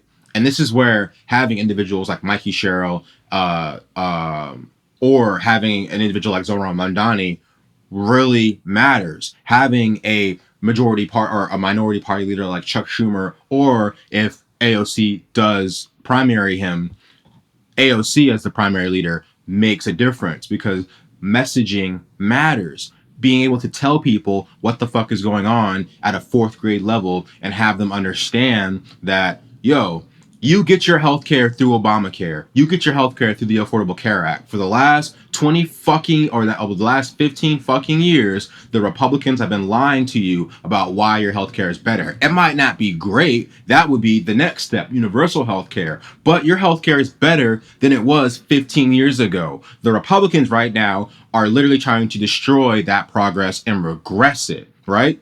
You are hurting right now But because where does something like Republicans. that come into play? Where it's like, didn't they also find that even AOC received money from APAC? No, she did not. AOC has never received money from APAC. And that's also about getting into the weeds. There are resources for this, like resources on social media, APAC tracker. AOC has never received money from APAC. What AOC did, unfortunately, was make some mistakes, like not vote on a full ceasefire for the situation in Israel and Gaza, which, again, if you do not have strong messaging from an opposition party, right, it gets muddied in the weeds to where people will think, oh, she's for AIPAC. No, she didn't vote on a ceasefire the way she was supposed to. She does not take in money from the Israel lobby, but there are other Democrats who have taken money from the Israel Israel spam lobby. burger. Abigail Spanberger, Nancy What I Pelosi, call her? Did I Chuck call her Israel Schumer, spam Hakeem burger? Jeffrey. Huh? I need to listen to that back. Did I just say Israel spam burger instead of Maybe, Abigail? maybe. But what I'm saying is almost 80% of the Democrats have taken money from Israel. That's the fucking problem. AOC is not the problem. AOC is not perfect, but she is But but miles to that point, further. 80%. That's the majority, babe. And I think when it No, comes no, to that, but no. Listen. What I'm saying is nothing's going to be changed overnight. What we have to do right now is get people to pay attention to politics. People paid attention to politics when they weren't getting their fucking bread and circuses. You know what I'm saying? I hate to say it, they're but breading. What? bread and circuses. Like they said in Rome, you can fucking control a population if you give them bread and circuses. Right now, Mm, Americans have entertainment, they have luxury, comparatively to other parts of the world that are far more exploited by capitalism. Americans right now, as we talked about in earlier episodes, are starting to experience what most of the fucking world experiences. So you're getting more people going, wait, what the fuck is going on? What I'm saying is, I don't want to see people hurting, but unfortunately, it seems like people need to hurt a little bit to understand you need to pay attention to this shit. You need to care about it uh, uh, at a deeper level because it is life and death. Honestly, what pisses me off more than any other any other demographic in this country is when Black Americans don't pay attention to politics because we have history that is so recent to show we should give a fuck about politics. My fucking fraternity has a program called "My A Vote with People is Hopeless People" for a fucking reason because not even less than a century ago, we couldn't vote. You know what I'm saying? Women should be feeling the same way because right now people have been so involved in their bread and circuses that the current regime is slowly but surely dismantling all this progress, minimal as it may have been, that we've taken over 400 years to get to. So what I'm saying is, yeah, it sucks. People were hurting. I personally wasn't hurting because I've been paying attention enough in my life that I've been able to insulate myself from certain things by the career I've chosen, by the friends that I have, from my parents from being successful enough. You know what I'm saying? But even then, I haven't insulated myself fully because I'm talking to my dad because he currently works for the federal government because he's a 20-year Navy vet about being furloughed and how that works. I've lived through life where my mom was furloughed and my dad were furloughed. But all that to say, personally, my existence, I am not hurting the same way other Americans were hurting. But in large part, I do believe it's because I've been so locked in. I'm hurting here. I'm hurting in my brain. I'm having to live through November sober and be like, holy shit, this is insanity we're living through. But again, take away the bread and circuses. You have to play the politics game. And this is what those 8 Democrats who also aren't experiencing any of the pain Americans experience, whether or not this healthcare coverage goes through, because guess what they get? Socialized medicine. Because they're fucking government representatives. Let's get into the next government representative that people who don't like to get into the weeds, and some Democrats I've seen online, like you have certain news channels I listen to, have been trying to call a populist and say that she's going to be like, who knew she was switching sides and she's pulling a reverse John Fetterman. Marjorie Taylor Greene. You Marjorie, know, that the last bitch. fucking year, I've heard so many people who've said that they are on my side say, yo, what's happening? She's like the next great thing that happened. She's changing her mind. She's fighting against Trump. You know what she just announced last week? She's the second she started getting some pushback from Trump Said, and I'm getting out. the same level of He death said, this threats this is too that much for me. black women in Congress, that black It's men in Jasmine Congress, Crockett. that that progressives have been facing forever. Marjorie Taylor Greene, she said, I'm resigning. I'm going to leave, or not resigning, I'm retiring. Mm-hmm. And you know what is so infuriating? When you get into the weeds and you realize two things, or three things actually. Let's say this first and foremost. Marjorie Taylor Greene has not passed any legislations. She's not passed any bills in her 5 years of being in Congress. When she leaves Congress, she'll be able to get the pension plan. Yes, members of Congress get pensions. That shit that the government took away from you, Give to members of them. Congress get that for the rest of their life. And in addition to it, Marjorie Taylor Greene, who had a net worth of about $750,000 when she got into Congress, is leaving with a net worth of $25 million.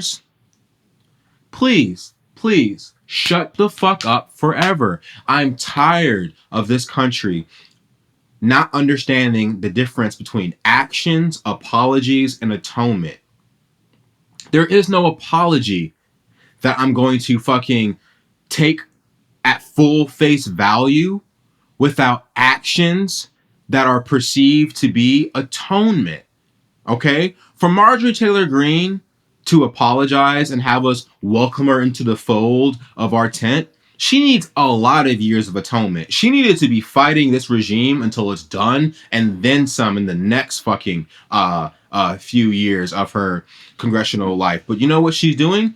She's apologizing, doing what so many different oppressors have done over time. Once they realize that it's their number on the board, she tries to apologize. She's going to take her money and go live a life of whatever grandeur she feels. Leisure. She'll probably Yeah. the podcast. She'll probably, you might see her on the fucking View, and then she might, in a few years, when the Trump train has died down, run for governor or maybe run for Senate. But what I'm saying is, what we need to do is figure out a way to remove the bread and circuses to get people to pay attention so that they're not fooled by these people anymore. You know how many fucking men you could probably who don't vote, who you could probably go and get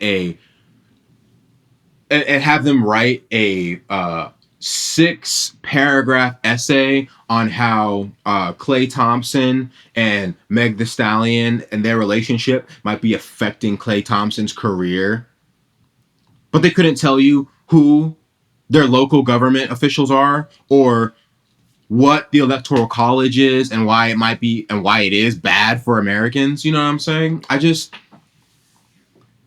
as somebody who has spent his life digging deeper and getting a lot of fulfillment out of it, I just want more people to do the same. Because at this point in my life, unfortunately, or fortunately for me, a lot of people are experiencing a lot of ills, bro, and I'm not. I You think at know, the end of they the day, always. when it comes to something like that, part of it is that people like it's like making the mountain and the molehill, right? Like if you happen to be a young person and this comes across your way, those things that pop into your mind, like when you're a kid and you're like, that's wrong. Why do we do that? And it's like that childlike innocence where it's like obvious to you that something is right and wrong. Like some of us abandon that and that feeling when we should have brought it into our adulthood and let that fuel our critical thinking. And I really feel like people are so, I'm putting this in quotation marks, overwhelmed, or so they say, but it's like, just tell the truth. You're not overwhelmed. You just don't care. And you choose to extend your energy to things that don't matter. And so, yeah, you're right. The crazy thing is the people who are the loudest and most aware of the pitfalls of capitalism are usually people who are like, we're doing just fine in capitalism. Like, I figured it out, bitch. I could be taking your money. I could have been sold Mhm. you a million things and told you to click the link in my bio and you could. Like, that option exists. And honestly, it's crazy to me that people would embrace you if you went about things that way versus when you do speak about things honestly, when you do critically think, when you do challenge the status quo and ask people to do the same. It's like we as a country are like, if China was on one stream where it's like one extreme, we are on the other where it's like anything and everything goes, and we prioritize, glamorize, and I think to a certain degree infantilize the lifestyle of like, oh, this is like for the girlies that got it, and like everything else is like the poor man's problem or something to that effect. And it's crazy because I have plenty Pull of yourself up by people. your bootstraps, ass fucking niggas. Hmm? Pull yourself up by your bootstraps, ass fucking niggas. And what's crazy to me is like there's so many more of those black people than you think, and I don't even know if they think of themselves as a pull yourself up as a bootstrap nigga, but they are. Like I've literally had people be like, oh, like I don't even like do that anymore. I just like pay for someone to do those things now, and it's like okay, so everybody in your family has money now. Like you are so far removed from having a hard time that like I think people really get a degree, their little six-figure job, and forget that you were given those things. And even in your little six-figure degree job life, you're always at the bottom of the totem pole, my nigga. Like just because you bought your proximity to whiteness, okay, say it again. You did what? You bought your proximity to whiteness does not mean that anybody is ever going to mistake you as white. Like Yeah. you not fighting And for the same people who have the least amount of money that look like you is the same as you being on the other side of the spectrum, not fighting for anybody at all. Like I really think like I threaded something that was like, you know, so like are we ready to talk about how like black capitalism is still capitalism, so it's not benefiting us, and like no shit, duh. But that's still the narrative that's pushed in a lot of communities. And even Mhm. something as recently, I mean, we joked about it earlier, I don't know if it was when we were recording about this like YN to quarter zip thing, right? Like there's so many things that get embedded, and because black people are so creative and authentic, a lot of things just get kind of co-opted and run with them. But we never talk about like who embedded this idea into our community. Listen, did you see that shit on Twitter where they were coming to find out that all of these like uh anti-black accounts, some of those stan accounts for Drake, some of those stan accounts for Kendrick Lamar, all of these social media accounts that were fueling just vitriol and hate in the black community were like based in But India yeah, or based in yeah, like they're bots. Lagos or like Yeah, they're all bot yeah. farms. And so You know what yeah, I no, think should get filed under like bot theories that have like taken off. The I'm just a girl. Uh, yeah. You're just a I mean, what? the whole the red pill shit. All anything that pushes you further into individualism, further Makes you away from hate other people with collectivism, no context. further towards white nationalism, capitalism, and less against socialism and like just human rights and equitable rights for all people, is not coming from like the ground up. It's coming No. from the top down. People who are trying to keep And you if you low don't know and that, then you exploited. need to leave your house more often. Like I am Yeah, so sick of the rhetoric and the conversations that we continue to have as it pertains to politics, as it pertains to everything. I mean, me and you had a whole thing about like relationships and this and that, and it's like so much of the things that people say is regurgitated ideas that have been implanted into our community to begin with. We talk about industry plants, and we know we accept that as a well-known theory. You think that doesn't exist across all media? You think it's just in music? Like it's JD not a Vance is a thing. fucking industry plant from Peter Peel. Peter Thiel. Hello, like Peter Peel. uh, I just think that at this point, if your baseline is not everything goes back to capitalism or everything goes and therefore racism and therefore white supremacy, then you don't get the plot, and there's nothing for me and you to talk about. I don't ever try to You even haven't been argue. I have personal people in my life that still shop at places like Target, and I don't even bother arguing with these niggas because you're so delulu. Like you'll become the problem when you can't find a job. Like let's be honest. Like you'll care when you start to unravel. And I feel comfortable in saying that because they're not people who are going to fall apart if they miss a paycheck. So maybe it'll take like a few, and I'm not even wishing that upon them. I'm just saying, like, at this point in time, and this is where I kind of have an issue too, because I feel like the people, it is, I have to get over this because some things are inherently just unfair. It is, but I will name it because I don't think it's like does any good to not name things. It is so unfair that Black people who have been disproportionately affected by everything also carry the burden of being the most woke and aware and therefore responsive to lead the charge of change. If we don't make a change, fucking white people don't make a change. If white people don't make a change, all these other people don't make a change. Because realistically, I'll be honest, I think that is the chain of how it goes. I think Black people influence white people and Yeah, white people influence everybody else. Like, I yeah, ain't never seen no yeah. brown In person, no America, Asian, for sure. yeah, I ain't never seen no other person of color, quote unquote, ever back any niggas up off rip, ever, ever. They'll back you Lois, up when, when, after the white women have come around and co-opted when the it when idea. it when it comes to the totem pole of racial hierarchy in America, it's the two ends of the spectrum are always white and black. Everybody in between, they're either trying, if depending on how much they capitulate towards white nationalism, they're either trying to get away from that blackness and towards that Mhm. whiteness, or they're trying to disrupt the system. That's it. So back to the subject at hand, though, because we need to get to our next topic. I just want to say a few different things, right? Actionable items. Where And do my we go phone. from here? Because it is a little depressing. But I think if you are You feeling keep like doing the me, if you're small feeling things like that you keep I am, doing. keep doing It's the small things. power. But here's what you pay attention to. Here's what you pay attention to, right? For these upcoming midterm elections, there's people we need to get the fuck out and people we need to get in. So we are looking for Democrats who are self proclaimed democratic socialists, progressives, leftists. All right.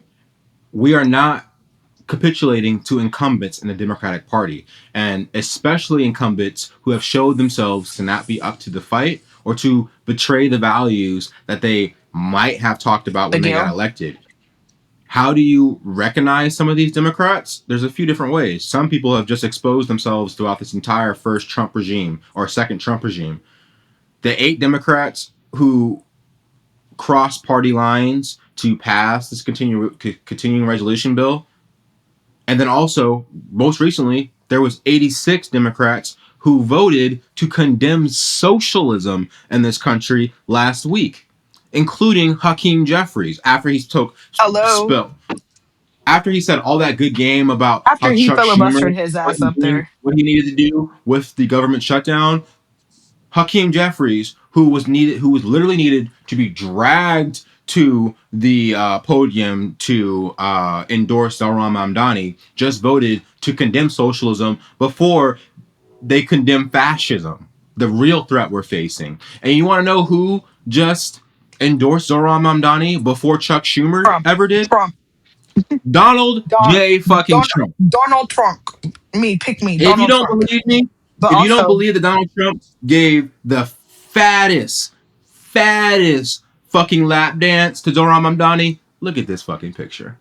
looking like he want to Look at this fucking picture. lick him up and down till he say stop. Yes. I'm gonna be honest. I don't think I've ever had a girl look at me the same way that fucking Donald Trump has looked at Gay Zohran as Mamdani. fuck. The reason why Trump love New York, nigga. Did you? Anyway, Okay. Did you see? Did you see wait. Before no, no, the hold on. video? Before you go down the rabbit hole, I gotta say, what you about to say? Is it gonna take forever? No. The video where the next day Trump comes out and he's wearing that black pea coat with that fucking Exactly red what scarf. he was wearing the day before. Yeah, what Zoran was Yeah, wearing.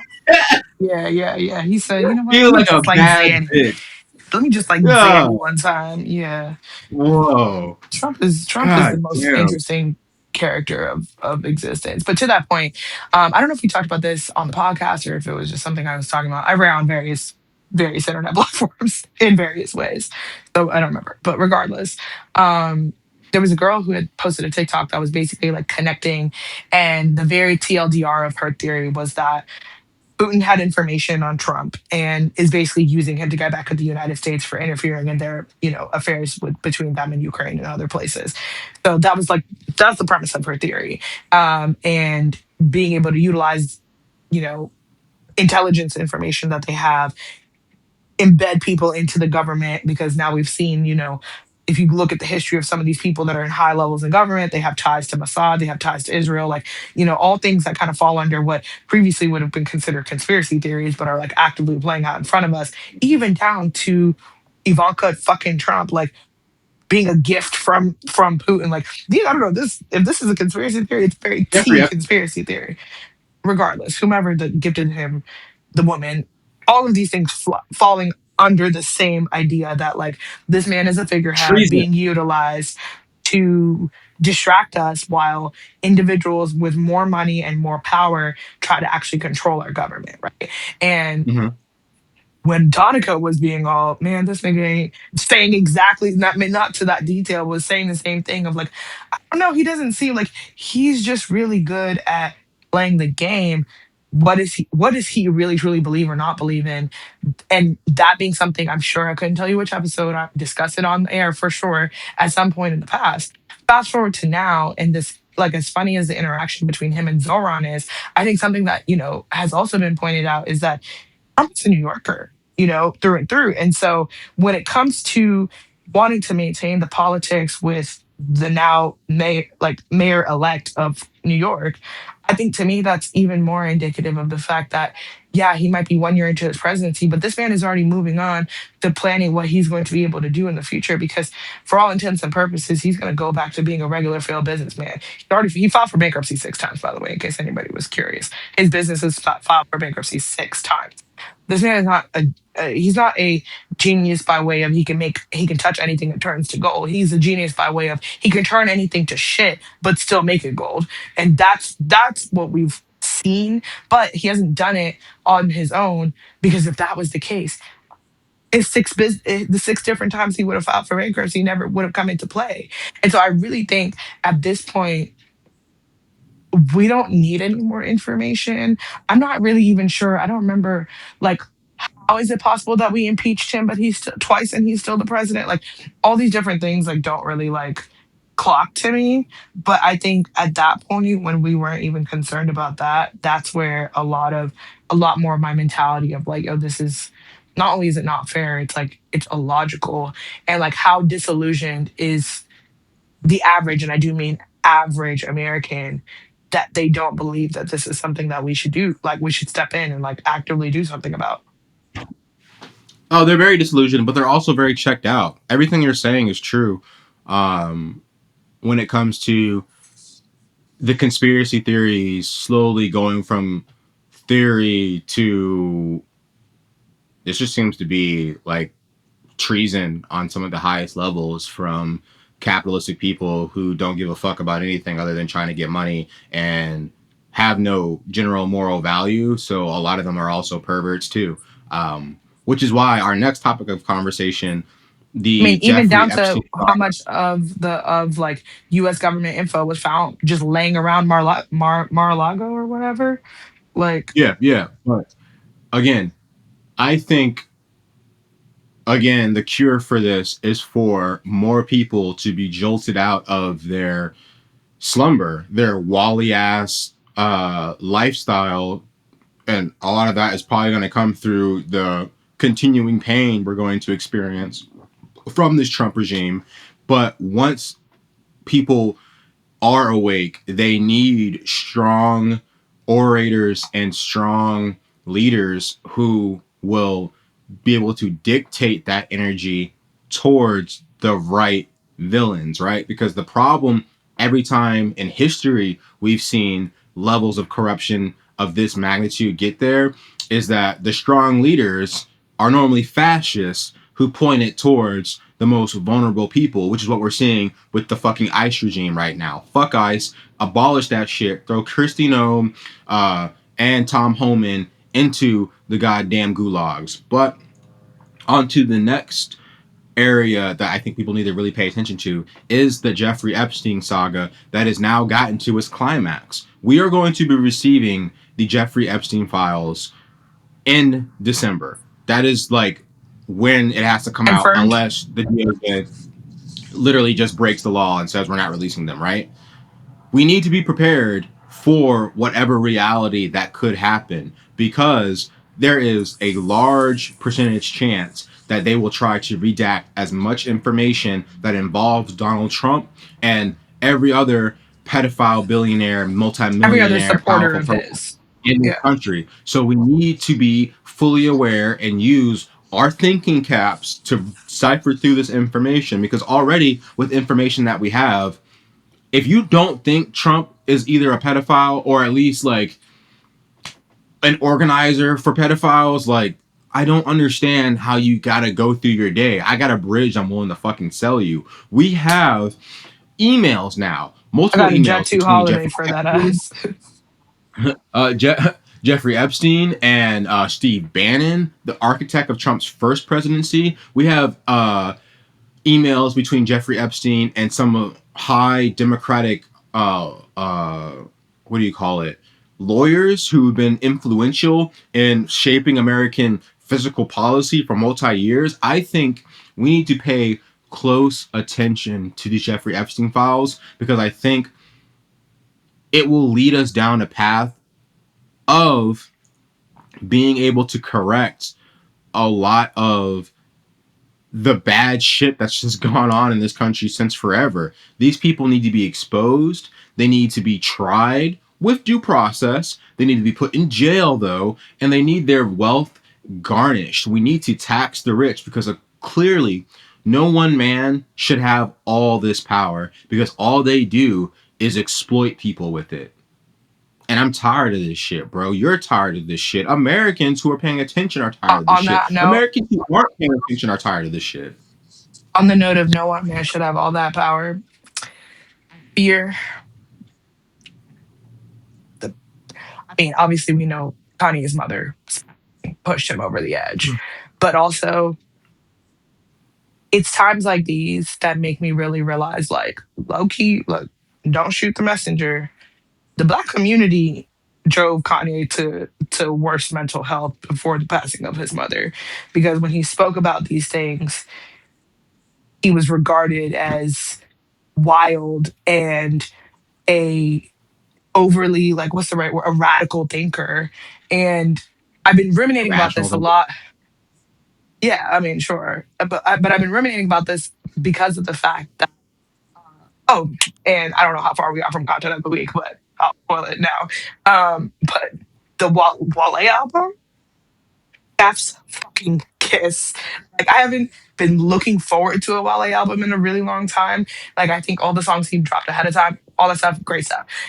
The connection between Wale and Kanye is just like, when it comes to Black artists, and I think particularly Black male artists who talk about things that are directly impacting their lives, but also talk about how those things are a reflection of the larger system that they exist in.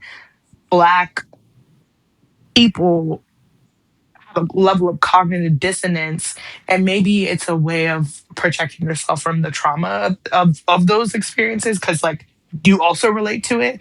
But when I think back, I'm like, wow, these are things that like we've continually essentially shit on these artists for, and not given them their due credit for, even if they were radical in their thinking, having the like courage to speak truth to power in an industry that doesn't even like respect or value that. I keep like, I'm actually going to go back and listen to a lot more of Wale's projects, because I think 31-year-old Donica, well, in like days, 31-year-old Donica, like my brain processes these things so differently. And also like Donica, who's now been Black in America for 20 years, like have had that experience, have chosen to like dig deeper into an experience that we'll say I was adopted into, and in some ways indoctrinated into. Like, it's so fascinating. And I do think that there is a level of cognitive dissonance that occurs when like you hear things like what we're talking about, and people, make points that are like clearly obvious and radical, that it makes people honestly shut down even more. And that's something that I think is not an excuse for what people do or don't do, but I do think that's something that I don't know, I've just been thinking more about, where it's like how much of all of this is triggering the people, and then therefore they shut down. And Yeah. how have we No, seen I it think impact, so the culture, and music is the I think the culture I think I'm most tapped in. yeah, to go into the Kanye point, because it's funny. I just think um Kanye was just a terrible messenger.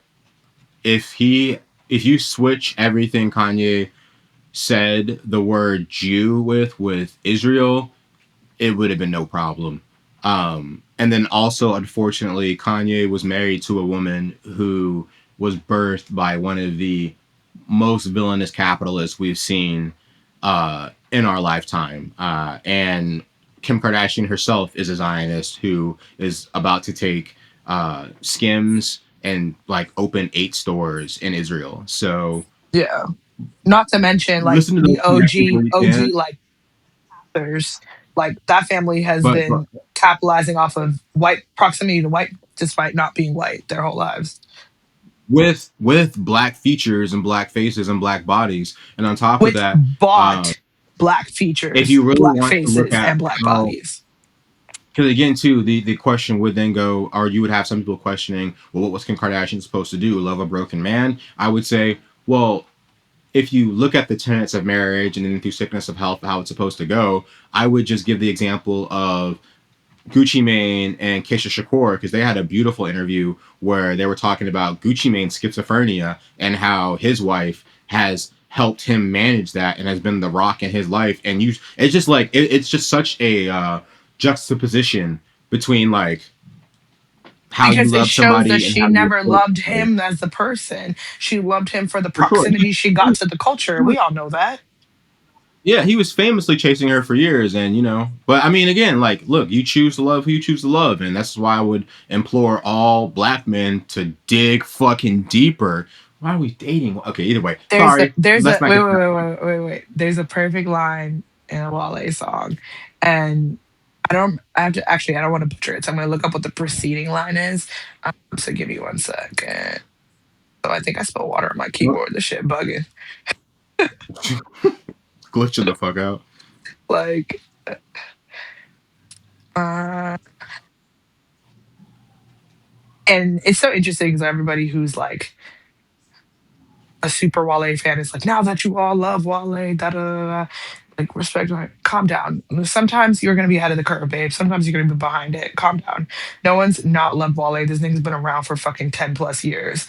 Like he is like akin to sometimes those people, like their talent is recognized in the moment and then it's not something that's talked about. Some people are superstars. Wale is not a superstar. He is a I, talented rapper.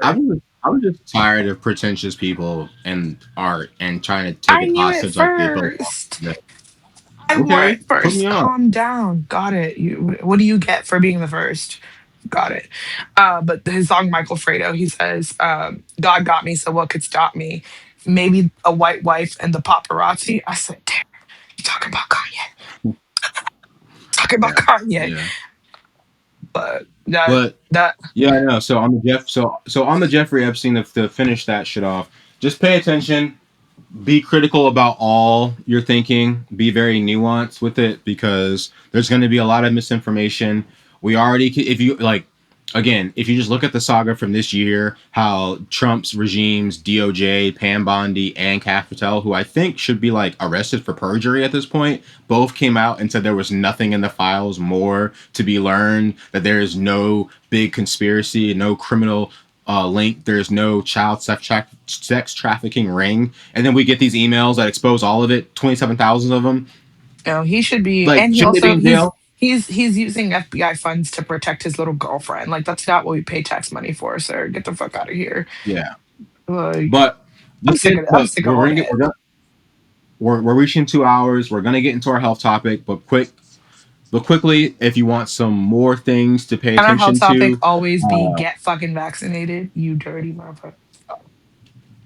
here's some other things that I found interesting from this month that you should definitely check out.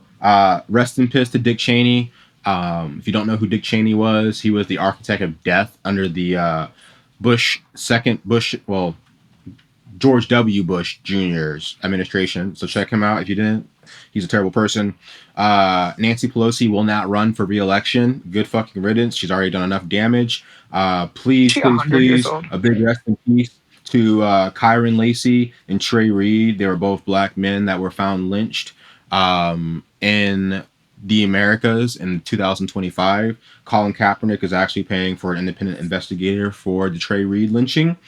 The man responsible for the 2024 California wildfire was apprehended. So that big That was started historic by an fire that happened independent. out in the paradise, it was started by a man, a white man. It was Was he arson. trying to? Was he trying to destroy like Black LA? Was that the point?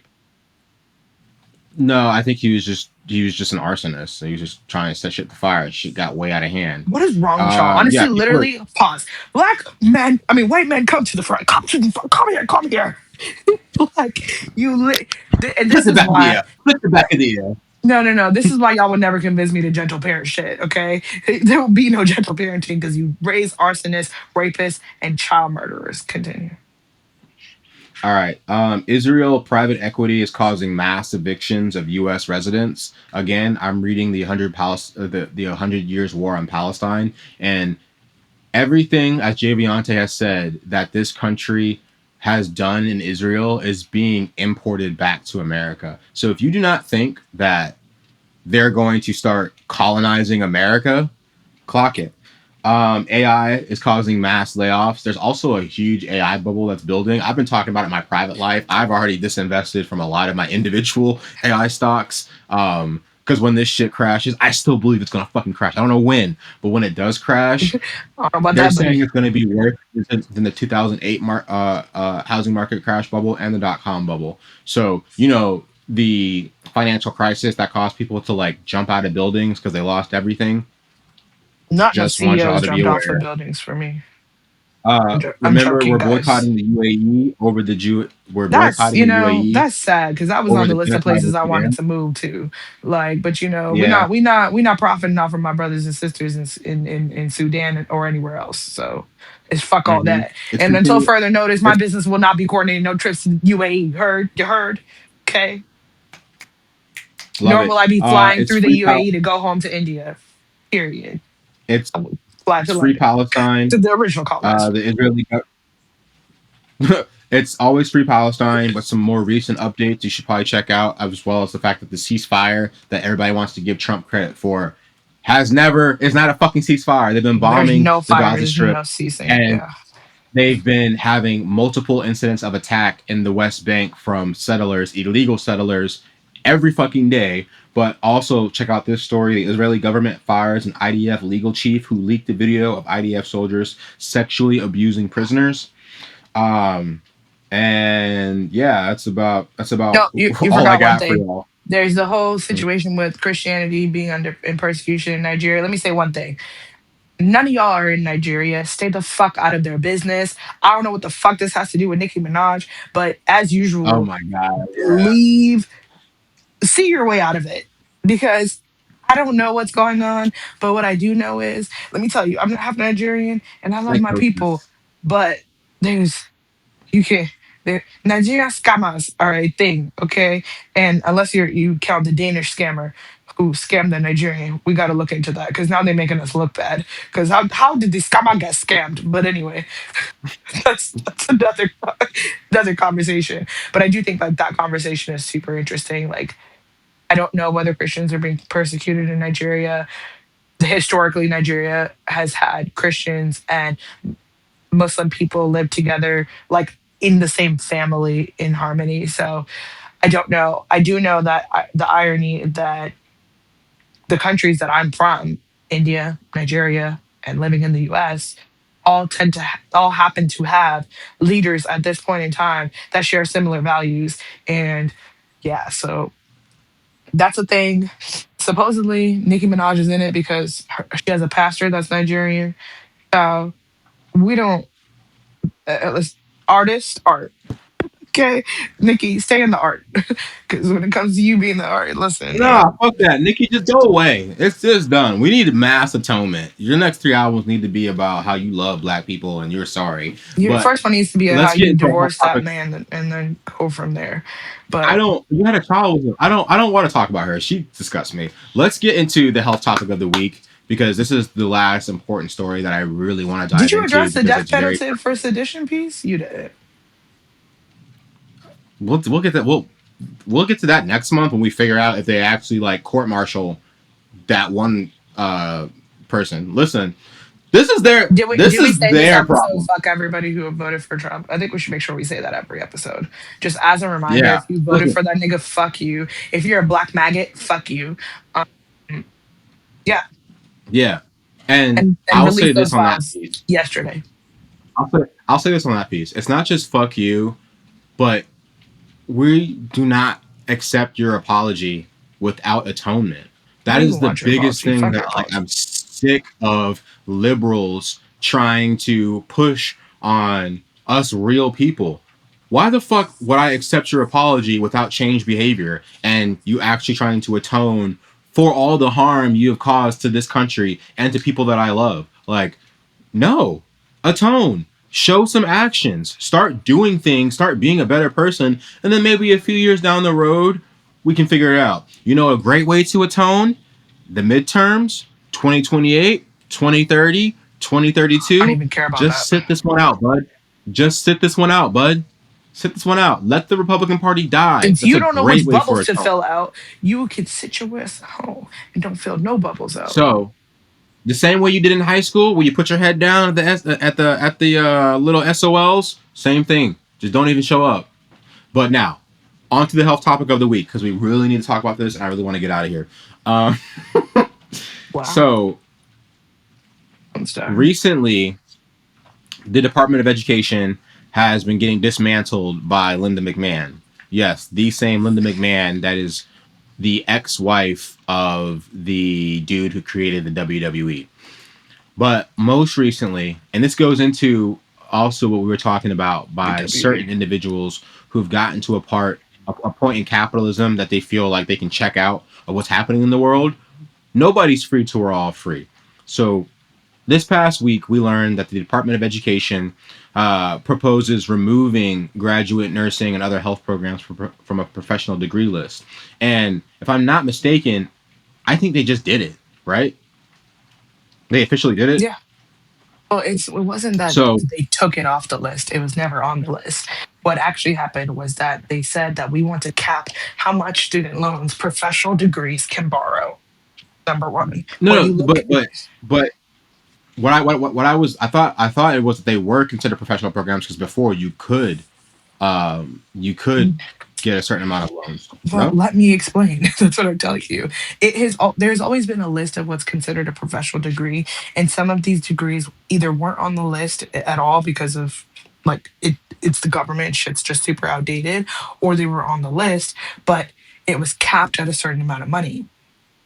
And somewhere in this, the change has become that like they're not going to edit the list to include degrees like nursing, PA, so on and so forth. I have it And right here. on top Grad of nursing that, programs, physician assistant, nurse practitioner, physical therapy, and audiology programs. Sorry, right. keep going. And so they're capping your ability to take government loans out for that at 50K for the professional degrees. That's for the professional degrees. Meaning, if you want one of those degrees that you just listed, you can't even get 50K. But even if you could, 50K is not enough money for any of those degrees. And thus, the whole push is to move people away from borrowing for the sake of a degree from the government and moving into private institutional borrowing, which obviously has higher requirements and higher interest rates and stipulations, and will therefore discourage a lot of people from going into higher ed. And what they hope will happen is push people into trades. Yeah. So this is what I was talking about too when it comes to capitalism exploiting to the point where it eventually cannibalizes itself. This is late stage capitalism. Because if you actually were to think of what this country needs, it is more nurses, it is more providers. We have a healthcare shortage currently for nursing specifically, it's 30%. By 2030, I think 2040, it's projected to be at 40%. This does not in any way, shape, or form correct those issues. It exacerbates those issues. It makes those issues far worse. And I, in my heart of hearts, never believed or never wanted to believe the people at the top of the financial institutions and programs or financial parts of life could be this stupid, but it is now very, very clear to me that they are. So, damn, nigga, did you just you walk outside because your shit just fucked up? We were so good. Fuck, couldn't wait, bro. Um, but basically, uh, I just wanted to say a few things about this situation. This isn't going to fix anything. We need to nationalize healthcare. From my last, the last podcast, the health topic is exactly what we need to do to fix the situation. We need to get back to a point where we are subsidizing people to go to school and to get these degrees, to get these programs. We need a universal healthcare system so that we are no longer looking at a profit motive to make people less likely to uh, go to school, but more people to go to school, and a profit, take the profit motive out of healthcare that bars people from getting equal and equitable healthcare, and actually focuses on making sure everybody has the care they need to be their most fully self-actualized self. Okay. um yeah, I don't know. I know a lot of nurses, or I've met a lot of nurses who have conservative politics. I've met a lot of nurses, nurse practitioners, doctors who probably consider themselves to be Republican or conservative. And this is the contradiction in those belief systems. Conservative politics is exclusionary politics. It's based off of hate. It's based off of keeping people at a state of mind that isn't moving forward but being regressive and trying to go back to old ways. And if you are trying to be the best provider of health and healthcare you can, I just don't think that those values are compatible. um, and that's my belief. uh, but I really don't have much more to I say think on on that that piece. note, there's a lot more people than we actually like discuss that have those quote unquote conservative views. And I think that at this point, something that I'm starting to notice is that taking a conservative viewpoint has become yet again a trend. And with it being a trend, it's the reason why people like trends is because it's easy, right? It tells you what to do, it tells you how to think, and you're never wrong because it's trending. But the problem I have with that, particularly with Black people, because I've Can't gotten hear new you. at all. You can't hear me at all. I can hear you now, but when you went outside, the connection Yeah, went I didn't different. realize I had the cellular off. It was connected to my Wi-Fi. My bad. Can you hear me now? Yeah, yeah. It's hard. It's Is it breaking cutting up. in and out? My bad, G. Hold on. Let's check. I don't know how to fix. Is that better? Is that any better? Yeah, a little bit. Um, Yeah. regardless. Okay, cool. I got connected with the Wi-Fi again. I was saying like the in my personal life, one of my tasks is to continue talking about things, but also to start to like take stock of like the data and I think everything is data. So there are reasons, whether I think they're valid or not is not what we're discussing right now, but there are reasons that people feel like they have for their viewpoints or for their even for their dissonance. Um, we were joking the other day about my friend who was like, I'm not an activist. And I was like, nigga, you should be. Like, yeah, I'm gonna leave it at that. Because I think a lot of people forget in their achievement, right? And I think this is where I also have always had an issue with people praising like celebrities and things like that, because it's like one nigga or 100 niggas making it doesn't change the fact that a majority of niggas aren't. And I think most people are of the perception and okay with the fact that it's like, oh, we can't all make it. So what's it to me if those people don't make it, because everybody wasn't going to make it anyway. And this is just a reminder that Everybody wasn't going to make it Oh, anyway, but it helps a lot if you just see that message. It helps a lot if yeah, you actually try to give everyone an even playing field, um, and go from there. And I think that, yeah, I don't know that will, how possible is it to accomplish that on a truly, everybody gets to start over basis? I don't know. But I do know that we have the ability and the means and the power, if we choose to use it, to try to affect that change moving forward for for this generation and generations to come. And if you don't feel like that's important, you're probably relying on your proximity to privilege, which is white. And to that I say, best of luck, because no matter how close you get to the privilege, babe, you're still going to be at the bottom of the list. And unless you're J. Edgar yeah, Hoover and start passing and as and white. and I think as everybody who voted for Trump that isn't white and isn't Aryan white is noticing every day as the circle of whiteness closes back in on what it was originally intended to do, and more people get excluded out of that idea of whiteness. It's getting a little nervous, get a little nerve wracking for you. So Like might as well Usha get ahead Vance of it being and jump being onto pushed the right out for train. that, for Charlie Kirk's wife. That's a conspiracy theory I'm fully behind. I saw she came out without her ring the other day. So, Shit, one thing but they either gonna way, do is clock you. Does she look uncomfortable to begin with? either way, let's get out of here. It's been 2 hours and 10 minutes. What is your content of the week?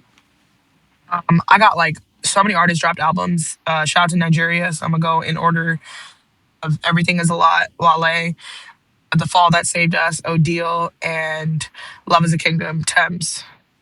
All dropped in the last two Okay, weeks. Worth the got spend you. for sure. Also, Wale did a concert I don't. the day he dropped the album. That was fire. It was goated. He brought out it was a concert with Jeremiah, who's, somebody check on him. He was looking weird. But he brought out Lloyd and he brought out Mario and Shy Glizzy. Shout out DC. And had a go-go band open, Cool. which in this day and age, yeah, sticking to your, oh shit, what the fuck is that? Sticking to your roots. I don't know. I just think everybody should listen to the album, particularly Black Men. Like, I think he talks about a lot of things in a way that he's always talked about it, but maybe now people are ready to receive it. I listened to the first half of it. My content of the week is a podcast between Philip DeFranco and Scott Galloway. It was a hour and 13 minutes, and self-titled Scott Galloway Wants Men to Grow Up. And I think it was a very good conversation about the role that men take in the year 2025 and how masculinity looks different in a society where women have more equitable rights and more equal rights, and how we still have a long way to go to get to a perfect society. But if men don't start to change at a much greater pace, they will be continued to be left behind. That goes into like this whole quote unquote male loneliness epidemic. But I think a lot of men are struggling right They now, needed to call it the both male on the bitchiness end, epidemic because y'all just getting mean out here. Like, if you weren't lonely, both you're on the certainly end of, making it a case to become lonely. Because why are y'all so mean about it? yeah, both on the case of like men who have money, but also on the case of the men who are finding themselves to be without gainful employment because of the way that the economy is changing. But hey, guys, that's us. That's Bullshit for Your Health, the most balanced podcast on the fucking planet. I love you guys. I hope you guys have a great month coming up. Always retain that radical optimism. A lot of crazy shit is happening, but I think the deeper we dive in and the more depth we take to these subjects, the easier it will be to overcome this time period we're in. Really, really wrap into your community. You got community here with us, but that's about it. That's all I got for y'all. Peace out till next month.